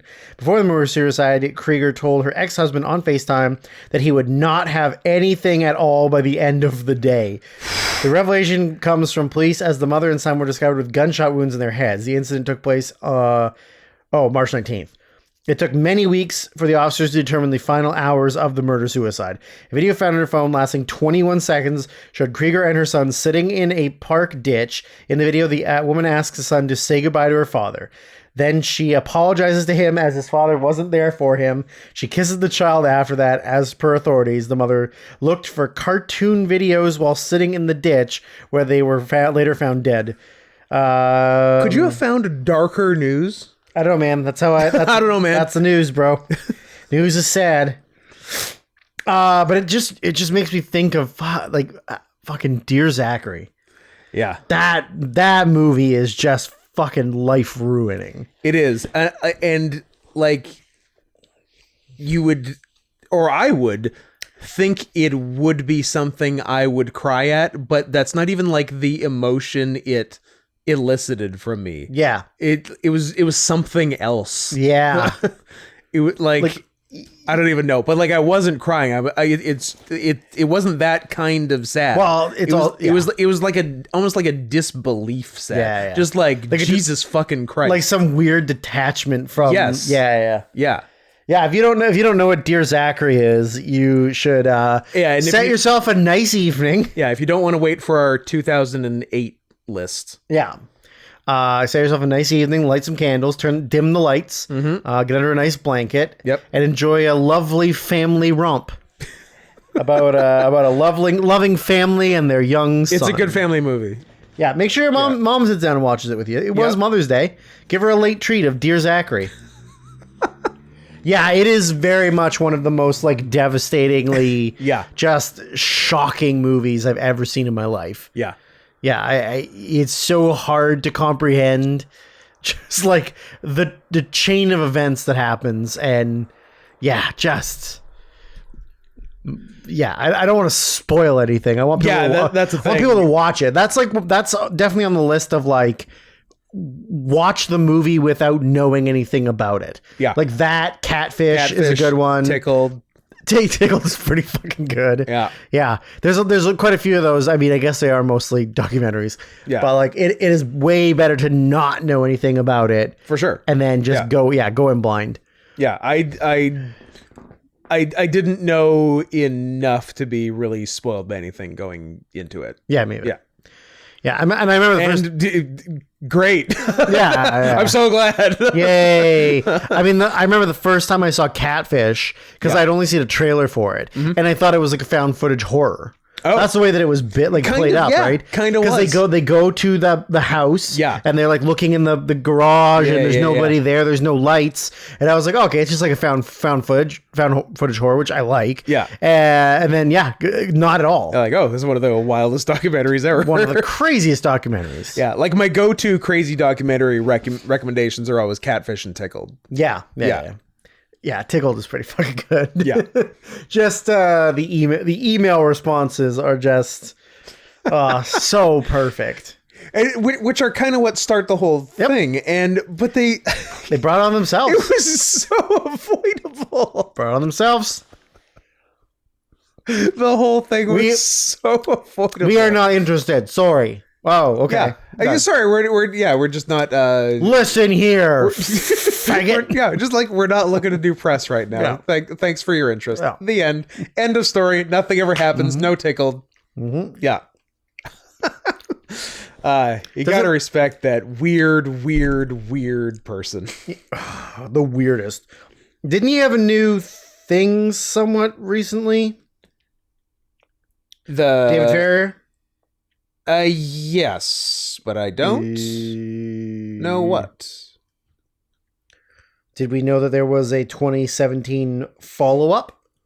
Yeah, I feel like whoever... Because someone recommended it for probably the most recent Our Request Spectacular, but that was 100 years ago. And I think they mentioned, there's like a 2017 follow-up, because the person, I don't want to spoil stuff, dies, maybe, and I think there's some stuff about that. I'm trying to think if I've actually watched it. It's just a short thing, right? It's like 22 minutes. Yeah. Ooh, this hour has 22 minutes. This hour does have 22 minutes. It's Mr. Organ. It was a 2022 movie following reports of fraudulent car clamping in Auckland. Journalist and filmmaker David Ferrier opens an investigation that pushes him to the limits of his sanity in this incredible true story of psychological warfare. Okay. Yeah, and I think the guy is batshit insano. Nice. We should definitely get that for 2022. Yeah. Oh, yeah, and I watched some of his Dark Tourist series. Yeah. It's good. Yeah. Weird, but good. Yeah, so what's that Tickled follow-up is... What? The Tickle King. The Tickle King. Yeah, I think I have it downloaded. And I don't know if I ever actually watched it. So I should probably do that. Upcoming projects. Ladies in Black, the Gary Thane story. Who's Gary Thane? Let's find out who Gary Thane is. Live on air. I like learning things on air. What is the news? Gary Mervyn Thane was a New Zealand bassist, best known for his work with British rock band Uriah Heep. I know Uriah Heep, so I don't know. Something about him, I suppose. Great. Spend all of your later years making things about artists you like. Who are you, fucking Peter Jackson? Ooh, look at me. I love World War I and the Beatles. Ooh. Fucking nerd. You nerd. Do Meet the Feebles too, bitch. I don't think he could. In this day and age, in this climate, in this economy? It would be weird. It would be really cool, actually, for Peter Jackson to do an old Peter Jackson movie. Mm-hmm. But yeah, I don't know if he would even know how anymore. I feel like he's lost that part of himself. Yeah, it's a real James Cameron. I think you can't make The Desolation of Smaug and then make Meet the Feebles too. How many? Are you a big Smaug fan? From 0 to 3, how many Hobbit movies did you watch? Either 1 or 3, but I couldn't tell you because they all just blend together. That's fair. I definitely watched 1. I watched one of them. I watched the first one, and that was enough. And then you were like, "This is boring." Yeah. Yeah. I'm like, this is just much worse Lord of the Rings. I would rather just watch Lord of the Rings. Much worse Lord of the Rings. Yeah. One day I will. I mean, I almost did it. I want to say last January of 2023. Joe Biden was in office, and for the last time. The Rio was doing back-to-back extended Lord of the Rings, which I don't know if I've ever seen the extendos. I've done one time. You've seen them all. I've seen them all one time. I did one watch through one time in one day. Yeah, nice. Yeah, I think I will do that one day. Yeah, it's a slog. Yeah, but it's good. It's right? Worth it. Yeah, it's totally worth it. What does it work out to? About 10 hours? I think it's like 11 and a bit. Yeah, they're each kind of 3.5. Yeah, yeah. I'll do it. I think I did The Fellowship. Mm-hmm. I started Two Towers and needed a break. Yeah, but then I just did something else. Didn't watch. I think played video games maybe. You're a gamer, and then came back to it and then finished that and then did Return of the King. Yeah, and I probably took a nap in there somewhere. Sure. So 11 hours turned into like 18 hours. Yeah, I'm gonna do a Lord of the Rings day. Is it possible? Can you do Harry Potter in a day, or is that more of a 2 day? I don't know. I don't know how many hours it is. Full. I've only seen 1, 2, and 3. Harry Potter. But I now have seen all 3 Fantastic Beast movies. Really? Yep. I've seen 0 Fantastic Beast movies. I like them. Well, I like 1 and 2. 3 was fine. Or I've seen the first one. Oh. But have I? You be the judge. Right? You know what? Give us a call live on the air. Have I seen the first Fantastic Beasts movie? Give us a call, 591-ROCK, 591-ROLL. I'm going to say you have. That's fair. That is as reasonable as saying I haven't. Because I really don't know. Fantastic Beasts and Where to Find Them. Yeah. Fantastic Beasts, The Crimes of Grindelwald. And Fantastic Beasts, The Secrets of Dumbledore. And here's the secret. He's a fag.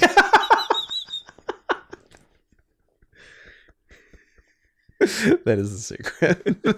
I actually watched that. We watched 2 and 3 last night. Oh, really? Yeah. Big day. 2's fine. Or 2's good. 3's whatever. It's very much a role that was designed for Johnny Depp, and Mads does his best, but it's just not a Mads role. Was Johnny in it and has been replaced by Mads, or was he never in it? They filmed one scene, and then because of the Amber Heard thing, where Johnny did nothing wrong, where neither of them really did anything wrong, they were just pieces of shit to each other. I would argue one of them did something wrong. I guess. Only one of them pooped the bed. He was replaced, but because he had a guaranteed contract, they still had to pay Johnny $16 million for nothing. For nothing. He filmed one scene that wasn't used. It wasn't used. Yeah, that's good money. And they don't say anything about why he's now all of a sudden a Danish villain. It's a secret. Who looks completely different. They don't mention it. They don't bring it up. There's no like, oh, he's a shapeshifter, or you everybody sees him differently. He's perspective. He's a were-Dane. Every full moon. Damn, that not really to do with that. I just really want to watch Hannibal again. It's so good. It's like the best show. Yeah, I don't know if I got past season 1, but that's because I don't watch TV. It's so fucking on TV. Good. It's HBO. Shut up, Scott. It's actually NBC, which is insane. Which is so crazy. It is one of, like, not for network TV, for any television. Yeah. It is one of the most gruesomely violent shows of all time. Yep. And it was on network TV. Yep. God damn, it's good. Leonardo DiCaprio is doing a North American remake of Another Round. I heard that. And I think it's starring Chris Rock. I don't know if I like that. No. Leo is acting in it. I was going to say. Chris Rock is directing it. Ooh, is that better or worse? I don't know. That is weird, though. I was going to say, I feel like Leo should be acting in it, but I don't know about Chris Rock directing it. Well, is there a second better director named Chris Rock by any chance? Yeah, Christian Rockefeller. Ah, yeah. He's cool. I don't know. Chris Rock's directing credits are one really good one and one maybe not good one. What has he actually directed? Head of State. Oh, he did direct Head of State, didn't he? Good stuff. He directed Amy Schumer Live at the Apollo. Nice. I definitely thought he directed Spiral. I was thinking he did, but I remember seeing interviews with the director who also didn't seem to have a very good handle on directing in his own right. And then Chris Rock tried to say that it was like a dark comedy or something. Yeah. Yeah. Yeah, he was trying to like The Room it. Yeah. No, guys, it's like a humorous take on the Saw movies. No. You played it straight, and it was bad. No, Chris, you're a bad actor. Yeah, you're. Also, we all knew who the bad guy was 5 minutes in. You told us, and then pretended you didn't tell us. Yeah, exactly. To the point that we were all expecting a second twist at the end, and then there wasn't. Yeah. There was no second twist. It was insane. It was just, this guy's the bad guy. Oh, he can't possibly be. Well, surely that's a red herring, and someone else will be. Oh no, he is just the bad guy. Interesting. It's not good. Bold choice. The 8 Harry Potter movie runtime is 19 hours and 38 minutes. There you go. You can do it. So that's your day tomorrow. It's not my day tomorrow. That's your day Saturday. Maybe that's my day Saturday. Do it, coward. No, I want to watch. Here's what I want to do. I want to watch all the 2021 movies. Then I want to watch all the 2022 movies, which is significantly less than the 2021. Then I want to watch all the Harry Potters. And then I want to watch all the Lord of the Rings. And then I want to watch... I've written them down, basically every Adult Swim show again. They're all just sitting there waiting for me. Okay. Yeah. Name an Adult Swim show. Harvey Birdman, Attorney at Law. Haven't seen it. Too bad. Name a second one. Aqua Team Hungry Fort. Haven't seen it. Damn. Well, let's go even deeper cuts. 1 season, 6 episode, Perfect Hair Forever. Haven't seen it. Xavier Renegade Angel. Haven't seen it. Moral Oral. Familiar with it. Haven't seen it. Okay. The Brack Show. Haven't seen it. Damn. Venture Brothers. Haven't seen it. Oh, there's so many good shows. God damn it. Have you seen any Adult Swim shows? Drawn Together. Nope. Oh. Comedy Network. Tim and Eric. You've seen Tim and Eric. That might be the only one, actually. Damn. And I was late to the game on it. And you're late to the game. You hated it at first. I didn't like it. Yep. But now I love it. Yeah. Sometimes I sing Petite Feet to myself, just randomly. just because. But it's just the part of... This is what a man sounds like when he walks, and then I make the dum dum dum dum dum. That's all I do. Because I'm autistic. Sure. Yeah. I don't think it just was not in my wheelhouse. I think there's so many good shows. C-Lab 2021. I think one time I saw... Oh my God, it's 3 years later than C-Lab 2021. Jesus Christ. I saw one episode or saw a part of one episode of Squidbillies. Yep. And I hated it. So I was like, oh, I don't like these shows. I'm going to go no Adult Swim forever. Pretty much. Also, Squidbillies is not bad. I didn't like it. I don't know what. Yeah. And I've maybe seen like a tiny, tiny bit of Aqua Teen. Mm-hmm. I also didn't really like it. I think you need to revisit. I'm going to say all of them. We'll see. Are they movies? Yeah. Oh, okay. Then you can watch them. Yeah. Yeah, they're a bunch of movies presented in 11-minute installments, but they are movies. Okay. Yeah, they're like chapters. They're the length of a movie. Yeah. Yeah. Robot Chicken. There you go. You've seen 2 Adult Swim shows. Most of Robot Chicken. Yeah. Until it stopped being funny. I wouldn't put Robot Chicken... is this a bold statement? Let me think. Let me think if I'm being hyperbolic or if I mean it. Because it's very important. Okay. Because we're reporting the news, not the opinions, even though this is an opinion. But I want the opinion to be news and not a wrong opinion. Okay. You understand? Yeah. I'll say it. And then if I need to retract it, because sometimes newspapers print retractions, I wouldn't put Robot Chicken in the top 25 Adult Swim shows. That's bold. Yeah. But I think I mean that. I would put it top 2. Yeah, I think you might. Maybe 1. Bold statement. Maybe number 1. It's not better than Tim and Eric. No, okay, yeah, you're right. You're crazy. You're talking crazy right now. It's 2. Yeah. So you just need to watch 23 more shows. What's your dad like? I want to meet that dad. I want to meet that dad. Send him links. Cuts that hurt. What was there? Did you have a third gruesome news, or do we have like a nice like uplifting like human interest story or something? I don't know. I can find something real quick. I want to go to Morbid Curiosity on Instagram because that's where I get all of my news from. Find me something nice. No, I'm gonna find you more Morbid Curiosity. And fine. Find me anything. Well, the other one was about that reporter lady getting finger-ard by a bunch of Was it finger-ard or just full-ard? No, I think they said hands-ard. I don't know if they did. Ard with the hands. Yeah, I think she said they R-worded her with their hands. Oh, with their hands. Okay. While taking photographs of their cell phones, but we don't need to talk about that one. Yeah, I guess some CBS reporter lady or something was in Egypt, and I guess a more Muslim-y part of Egypt, and word got out that she was an Israeli Jew, and then the 300 Egyptian men did what 300 Egyptian men are gonna do. It's what they're bred to do. It's what plants crave.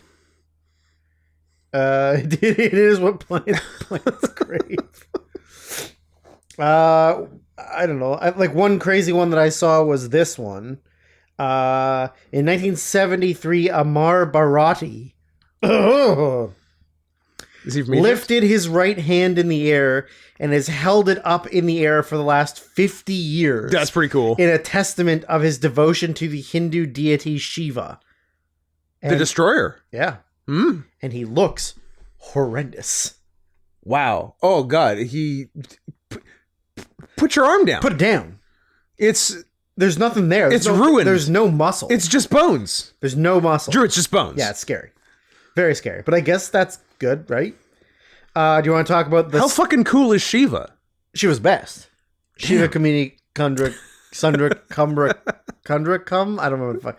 How about the second Boeing whistleblower oh my God. Mysteriously dying. Come on. Dude. That's so funny. Arrogant. So funny. I mean, not funny because it's fucking scary, but the first one was egregious. Yeah. But it's wild that like even a company like Boeing has the power to have somebody killed. Yeah. You know, like you're like, okay, yeah, US government, sure. Two people. People killed. Yeah. But it's just, that was nuts. I can't believe they have the balls. You sort of have to respect it. Yeah.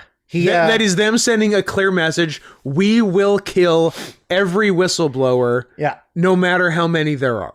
You could all whistleblow and you'll all die. One is so different from two. Yeah. Because one can be isolated. Sure. Two is very much a pattern. He died after a struggle with a sudden and fast spreading infection. He died struggling with a fast and spreading gun. Huh. So they got him with one of them one of them space diseases that Boeing got. One of them AIDS guns. AIDS guns. They have heart attack guns are a real thing, right? Are they? I think the military has them. And they must. But I can't remember if it was because like the military basically has all the dumb shit that's been speculated and imagined, but like some of it is some of it works well and some of it is kind of shitty. Because I think they actually made like a rail gun, but it was bad. Yeah. It's like it was inefficient. Would you like to see an old lady in Romania trying to outrun a train? Does she? Oh, she doesn't. Damn. That old lady in Romania got plowed by a train, Drew. Yeah, she sure did. You didn't need to show me that. I just think it's funny that people think they can outrun a moving train. They're like, oh, it's far away. It do be coming fast, though. It do be coming real fast. Yeah. I don't think I have any uplifting, nice things to tell anybody. Good. Only sad, horrific things that are happening to everybody around the world. Nice Brazilian girl eats brother. Yeah. What's the scariest thing your child has said to you? What? Huh? What is the scariest thing your child has said to you? My adorable, innocent 3-year-old lovingly told me, Mommy, when you die, I'm going to keep your body so I can pet your hair. That's nice. I'm not a parent, but I was putting my 2-year-old niece to bed while babysitting one night when she looked over my shoulder and said, Who's that? That I don't like. I looked behind me and said, Who? She said, The man behind you. He was with you in the kitchen, too. We were the only ones in the house. I spent the rest of the evening in the living room on the one chair with its back to the wall, glancing around nervously. Don't like it. Mommy, the invisible man wants to come in your bedroom. No. Will the man in the attic come with us when we move? A few weeks after my son turned 2 years old, he told me, Look, the smoke dissipates. This is not a word in our daily vocabulary. I was going to say, 2-year-old going dissipates. So I asked him what that means, and he said, It disappears. Impressed, I asked him, Where did you learn that word from? And he replied, When I was an adult. I laughed and asked him, When were you an adult? And without missing a beat, he answered, Before I was born. No. Pass. Not my kid, but my friends. They were across the country visiting family and out for a drive. Her 4-year-old points down an old, overgrown road, more of a dirt track, and said, that was where I used to go to school. She told him she doesn't even go to school yet. Mentioned it to her brother when they drove by another day, and he told her that well down that track used to be a schoolhouse in the 1800s. Same kid was on a walk with his mom in our town around a fairly wooded pond. She asked his mom if they could go another way. She said there was only one path and asked why. He responded, I don't like that man hanging from the tree. Needless to say, they moved away from that area very quickly. When my daughter was 3, she came home from preschool one day, and her demeanor changed the minute she came home. She became very withdrawn and looked very upset. I asked her what was wrong, and she said, the angel on the roof is angry with us. Oh, dear. I like this one. My 3-year-old, poop is like a fart cake. It is. Yeah, that's I don't know about you. I can't sit with my back to an open room in the dark. Like I wouldn't like it where this couch normally is. Yeah, I don't like sitting this way with all of this. With all the space behind you. It's fair. It's like I'm a grown ass man.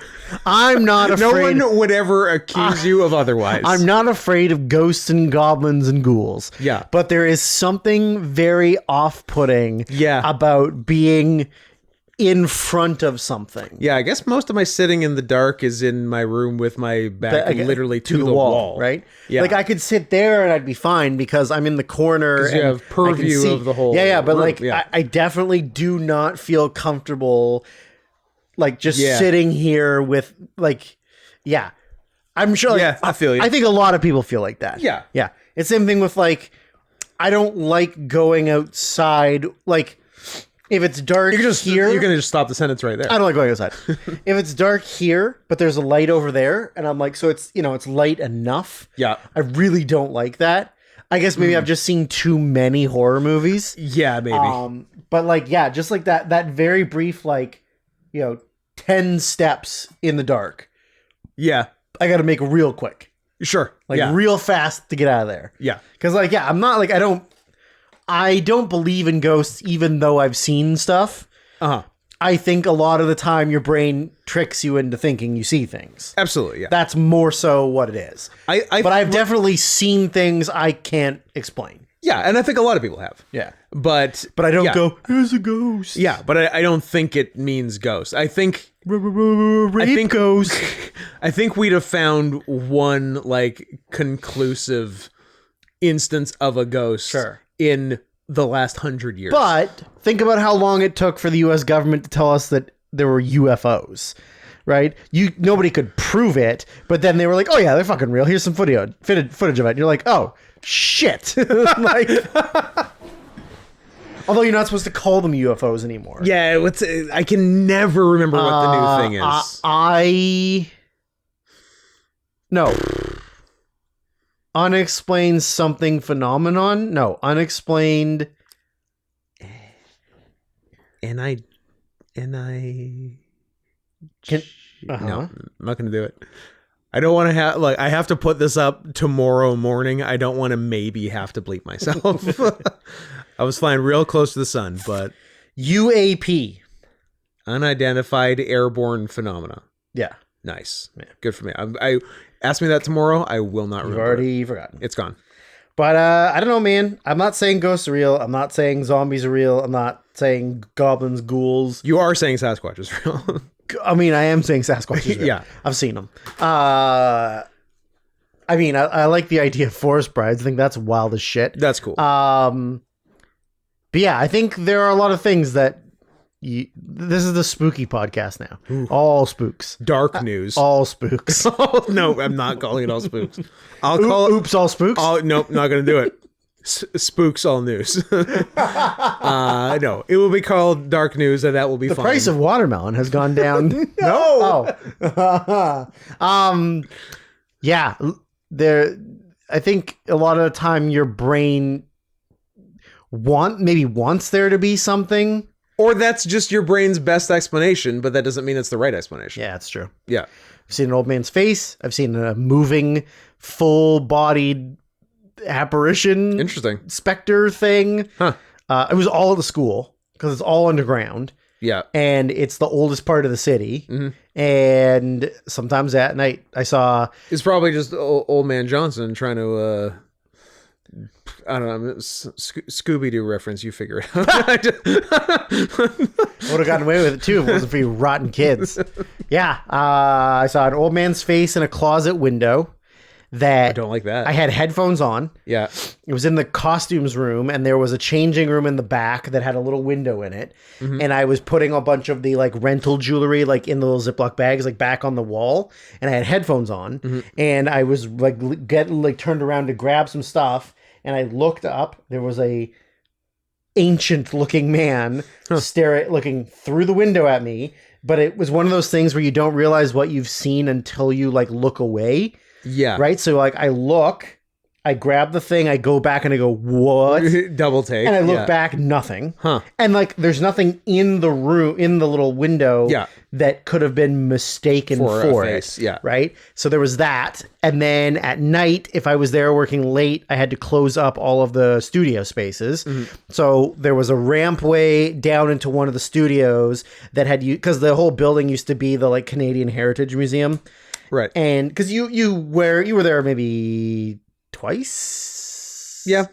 Because we watched the Wrestle Kingdom there. Yep. With the terrible projector that I had to keep moving the mouse. That's right. And then we were on the other side as well. So we must have watched 2 Wrestle Kingdoms there. No, just one. Just one? Yeah. We must have watched something else because were we in one side of the building and then a different time we were in the other side of the building? I've maybe been in the other side to pick you up or something, but we've only ever watched one thing there. We watched Wrestle Kingdom in 2019 there. Ooh, pandemic. No. Pre-pandemic. Yes. Well, yeah. But I'm saying so yeah, the building used to be the Canadian Heritage Museum. So in the basement was where they had recreations of an Aboriginal town or a village. Mass grave under. That's news. I don't know. Is that real though? Or is that just from some fake right-wing grifter bullshit? Yeah, it's probably that. But I haven't seen anything. But I do like it. I mean, I do like it too. Well, we can quickly touch on that too. But yeah, so they had all these fake rock boulder wall stuff to replicate like cliffs and stuff. And then actors would go up there and do performances for the people that were in and whatever. And so there was like a hallway with a door, and the hallway always had lights on. And then you go up the little ramp, and there's like a slide, like a electric garage door that you would close that you could only open from inside. So that just kind of kept students from like going in there and fucking around or having sex, which is what most of them did, I think. Sure. And so I heard. Yeah. I closed the door. So the only light coming into the room is through the window behind me and down the ramp, because then I have to walk up the ramp to close the door.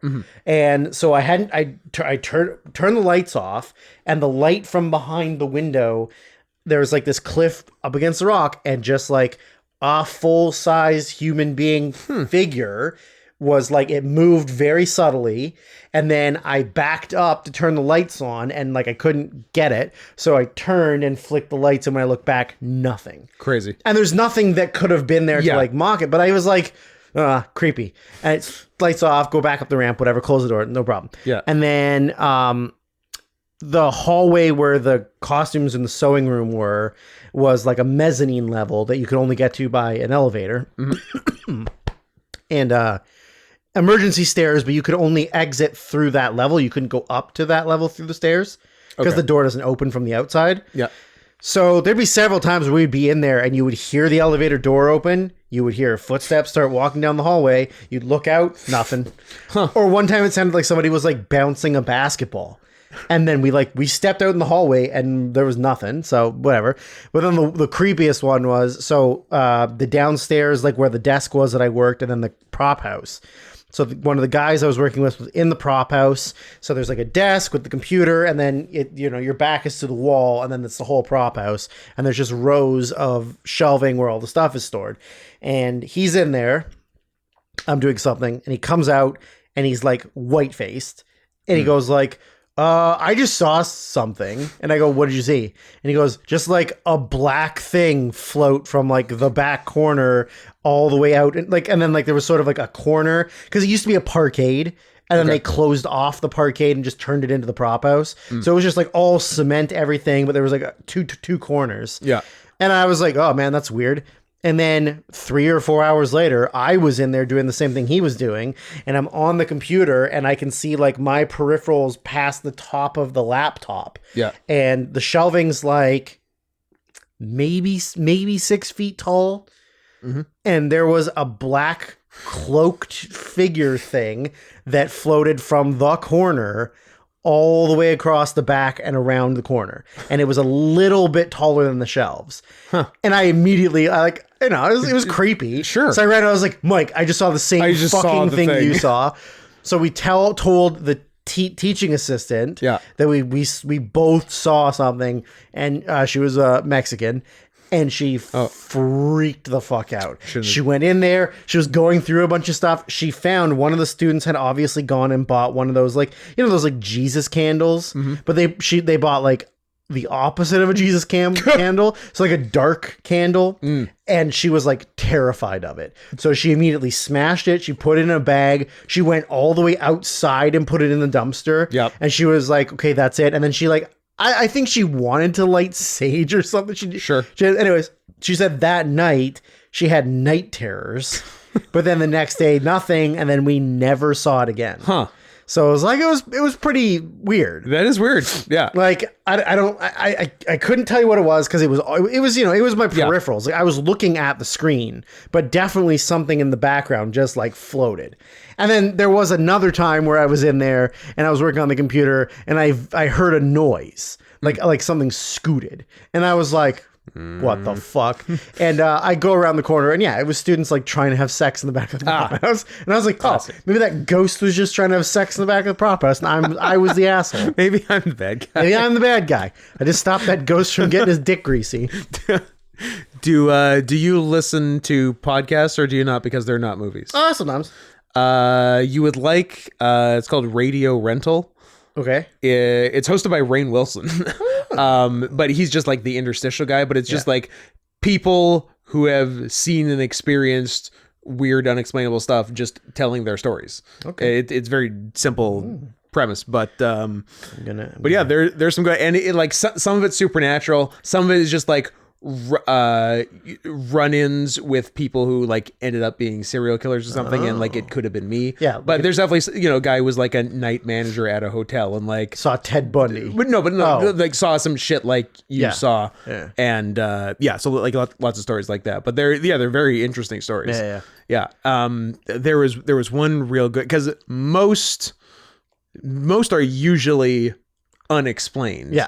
But there was one super creepy one that was explained and was creepier for the explanation. Okay. Because they moved into this new house in kind of the countryside, and there's this other big old mansion, the next property over, but still a fair ways. And the woman was a girl then, and went to play in the field or whatever, and like ran upon this other kind of weird girl, but they made friends and played and stuff. And then eventually, I guess their family visited the other house, and it was a husband and wife who, in the course of conversation, turns out they had lost their daughter. And so then he's like, oh my God, I've been playing with a ghost.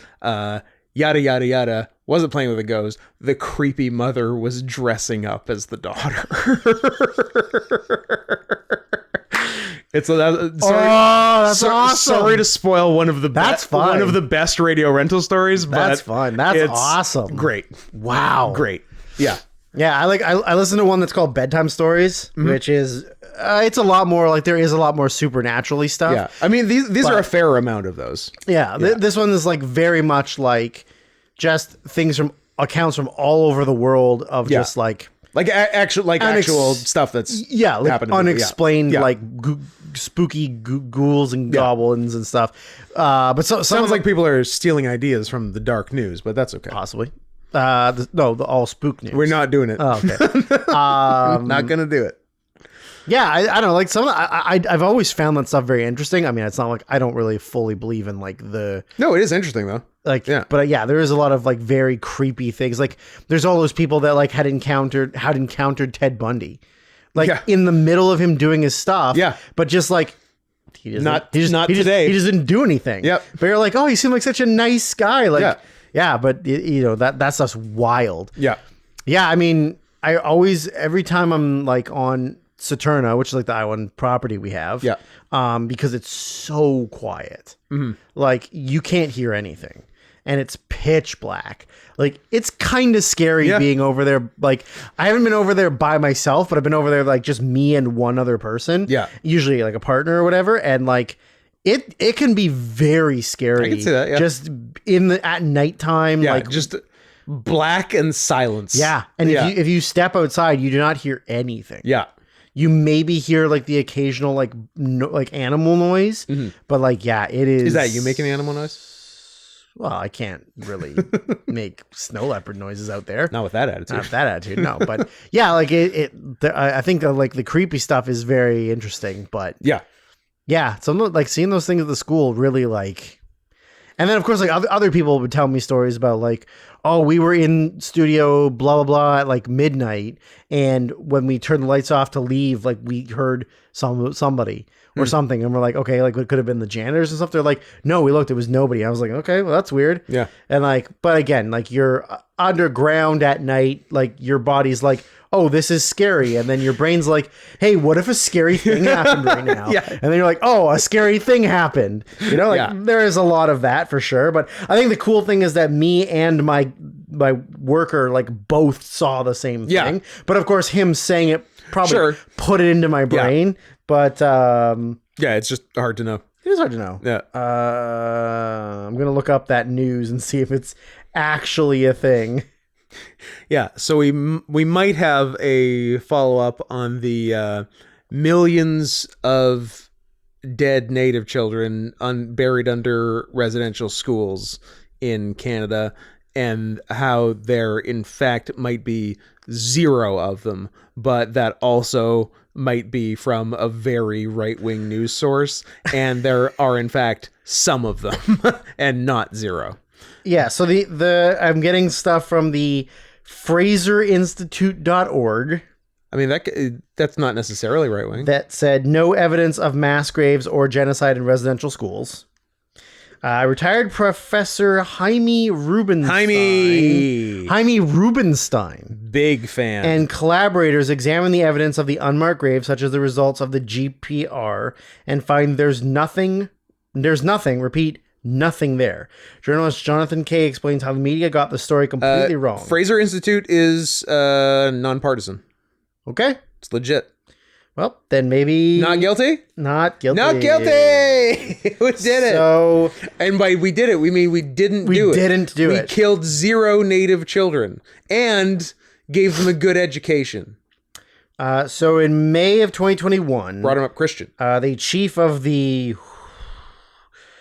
Extapolapa kettle? TK apostrophe. Yep.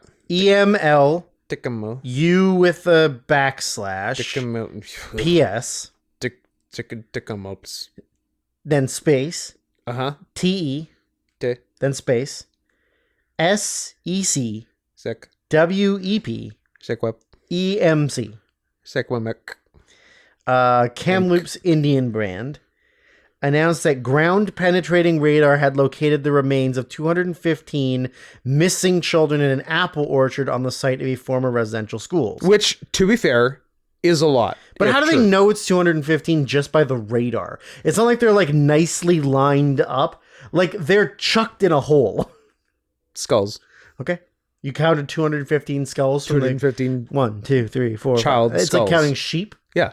But by the time you get to like 15... well, they had to get a bunch of people to do it because they kept falling asleep. Okay.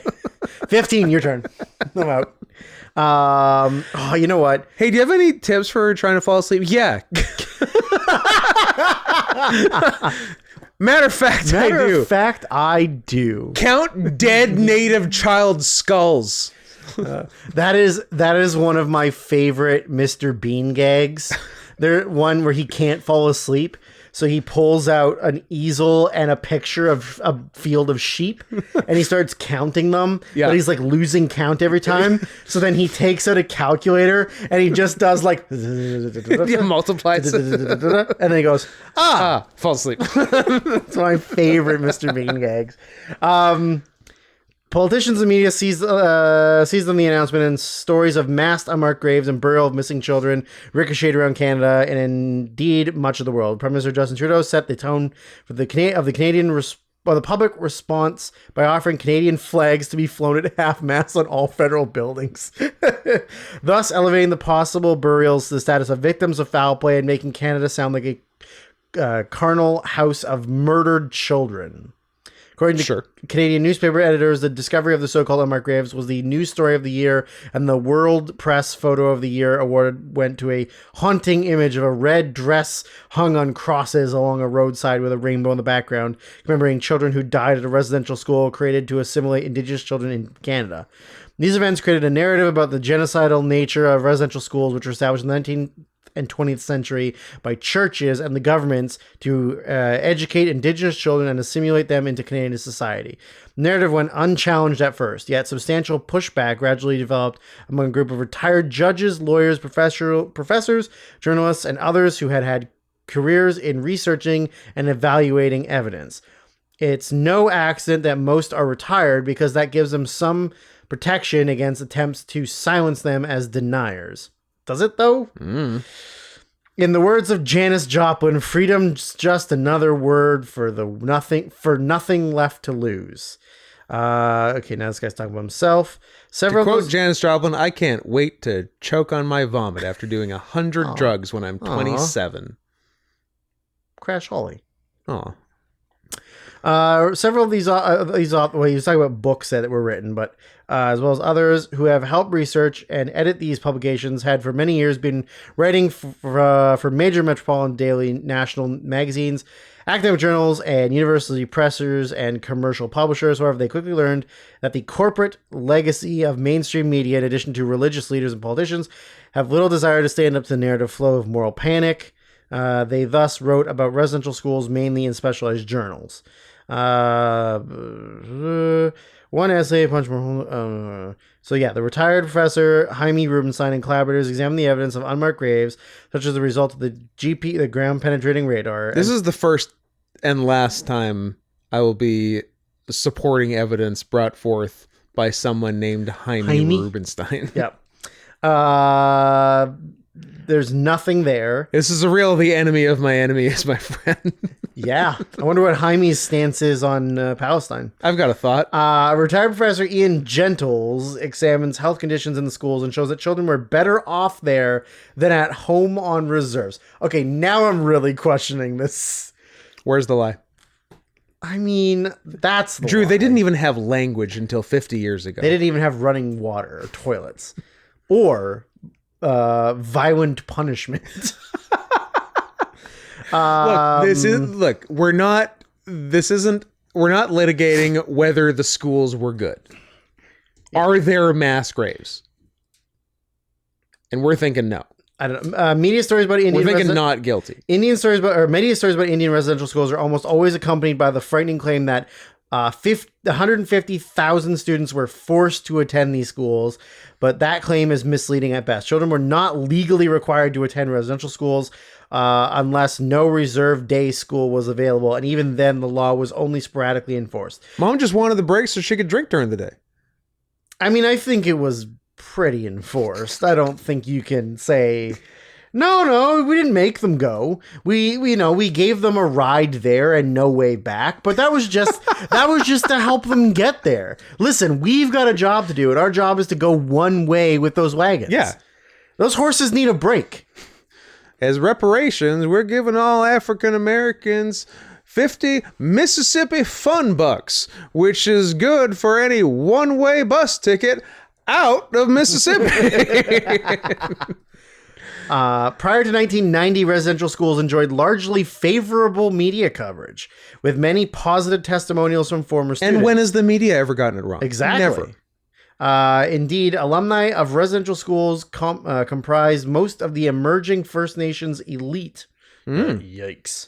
Seems like an oxymoron, but okay. Well, it's always good to include like a specific ethnicity and then elite at the end. Yeah.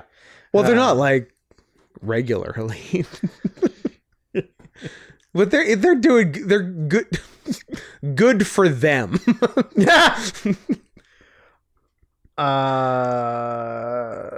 I'm hearing not guilty. Prove me wrong. I don't know how much I believe this. Fraser Institute is a nonpartisan. Here's the report. conversation.com.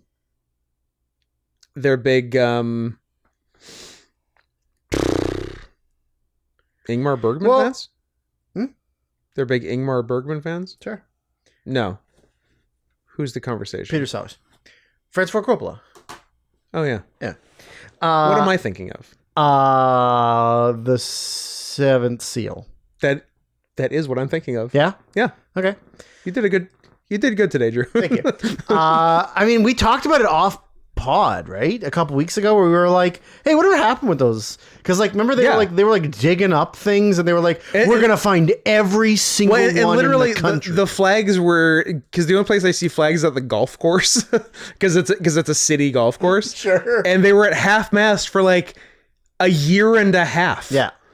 And so you're thinking oh man, they must have found another one. Literally the flag is still down. Every golf game, oh man, they found another one. Yeah, but they haven't said anything. No, you think it would still be this major national. You'd think. Well, if they were white kids, but sure, I'm sure one or two half breeds probably died. Just tell the media that. I don't know if you should say that. Oh, mixed face. Perfect. Yeah, probably some mixed-faced kids died. They're telling the media that they'll care. But yeah, It just dropped off. They just stopped talking about it, which does lead into that does support this bullshit. The one side. I am now going not guilty until proven guilty. Okay. Yeah. I'm still more of a guilty until proven guilty guy. You're guilty, and that's with most crimes, absolutely. You're guilty, and that's it. But with this one, benefit of the doubt. Man, I hate to say it, but like Trudeau needs to lose. No. Dude. You know, like Pierre Pocklington, what's his name? Pierre Poilievre? Yeah. Pavarotti? Pierre Pavarotti?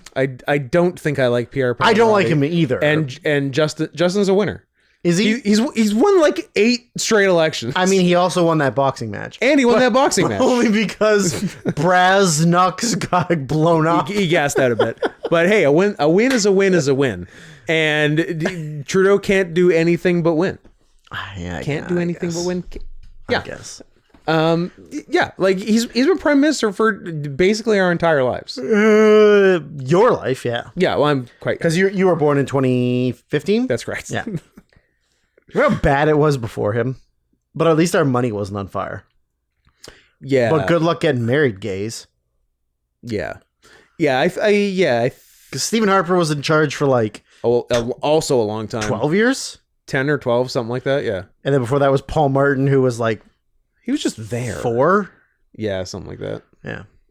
And then, of course, before him was the greatest prime minister of all time. Kim Campbell. Yeah. Gotta have a lady in there. 3 months. For 3 months.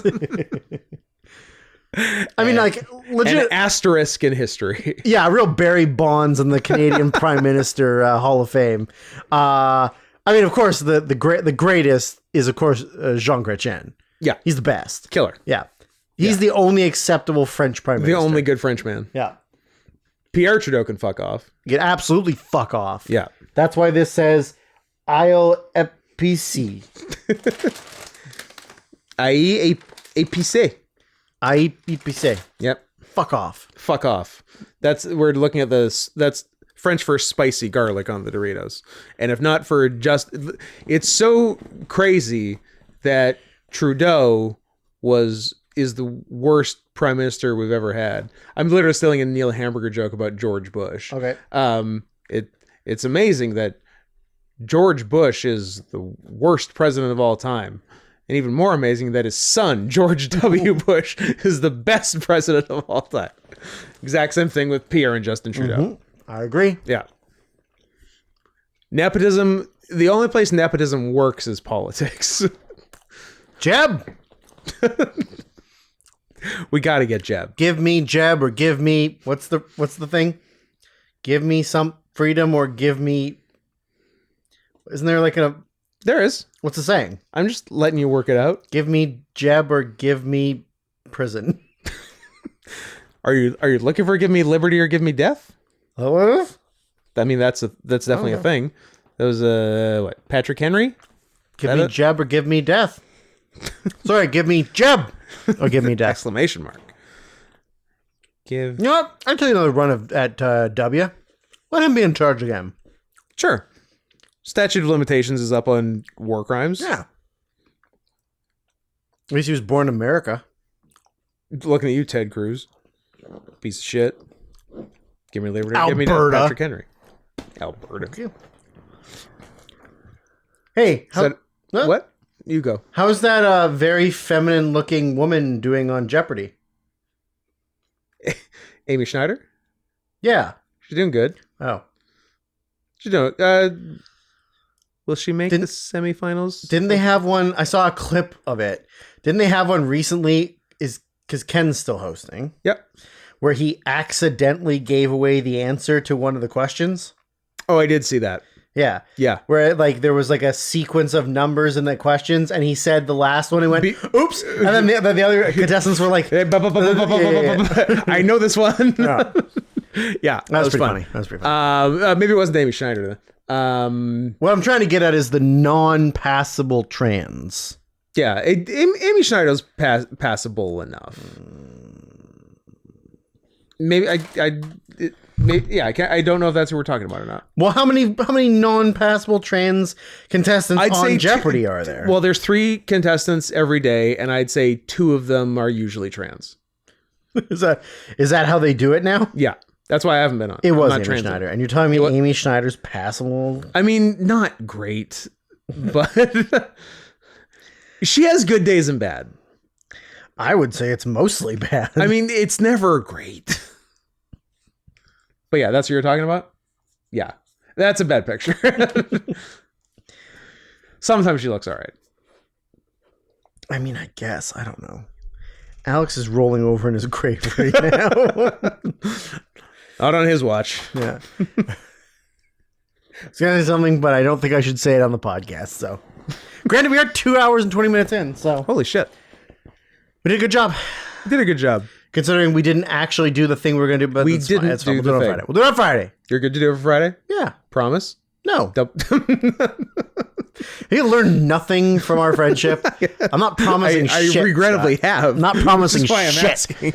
I'm going to watch all of Berserk, and then I'm going to say, Scott, we were supposed to do Berserk. And you're going to go, no, we weren't. No, I can. I got some time tomorrow and Thursday. Here's my spoiler. I cannot settle on a number 2 match of the year. One is good. Sure. And I have the 10. Mm-hmm. But which one is number 2 is causing me a great deal of grief. It's adorable that it matters that much to you. It's list making. Because I'm literally just going to go randomize. You know, I put a great deal of weight on list making. I know. You love lists. You're really good at making lists. I'm good at lists. That's why they hire you to be Oscar Schindler in Schindler's List, because of your list making ability. And also because I'm a giant Irishman who pisses his pants regularly. He's like 70 years old. Cut him some slack. It's hard to hold it in. These were not all 70-year-old pants pissings. There were some 30s in there. Yes, there were. Is it like, do you get the thing where if you've got to pee really bad and you get close to home and your body goes, oh, you're home, you can pee. And you're like, no, I'm not in yet. Do you ever get that? Yeah. Yeah. And then you're like, why are you trying to make me piss my pants as soon as I get home? And then you run inside, you don't pee your pants, but you poo your pants. That's the twist. Yeah. Shout out to my friend Owen Williams, who one time intentionally shit his pants because he was drunk walking home from the bar and he didn't think he could make it, so he just did it. Respect. He didn't want to spend the rest of his walk home holding it in. He just crapped his pants, and then he went in directly into the shower fully clothed, and that man is a father of 2 now. That shows confidence, though. It does. I respect that. It does. Good for him. Just walked home with a poopy butt. Good for you. Shout out. Any more dark news, or are we good? No, I think we're probably good. We can talk more spooks if you want. No, we're not doing all spooks. Oh. Oops. All spooks.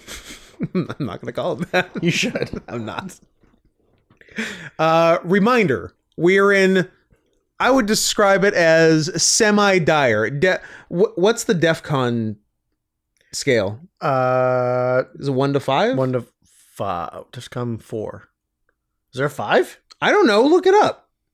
This is important. I want to ask for money accurately without hyperbole. DEFCON levels. 1, 2, 3, 4. 4? It says 4. Okay. And then that's according to Wikipedia, where nobody can lie. 5. 5 is fade out. Ooh, 5 was the secret? Yeah. Okay. Is currently at DEFCON 3 due to the conflict between Russia and the Ukraine and the rising tensions with China. The U.S. has only reached DEFCON 2 once during the Cuban Missile Crisis. Oh, it goes... That's not the way I thought it went. Me neither. So DEFCON 1 is the worst. 5 is the lowest state of readiness, fade out, normal readiness. So it's like DEFCON 4 is increased watching and stronger security above the regular readiness. DEFCON 3 is roundhouse kick. Heightened readiness, Air Force prepared in 15 minutes. DEFCON 2, fast pace, is near nuclear war. Army ready to do something in less than 6 hours. And DEFCON 1 is cocked pistol. Nice. Nuclear war is very soon or has already started. The most readiness response happens right now. Damn. They're only at 4, or they're only at 3? They should be at 2. Didn't Russia just threaten to test nukes? Probably. Yeah, they're like, hey, Britain, fuck off. It's interesting. Like, I get it, but nuclear war has almost started and nuclear war has already started are two very different things. True. So, okay, that's good to know. So it's the opposite of degrees of burns. Yes. Yeah. Ken or Matt? More of a Ken man than a Matt man. But Ken is 3rd degree. Yeah. Burns. Yeah. And Matt is 1. Yeah. I'm writing down Ken 3rd degree burns. That tickled me just right at 2 minutes and 2 hours and 24 minutes.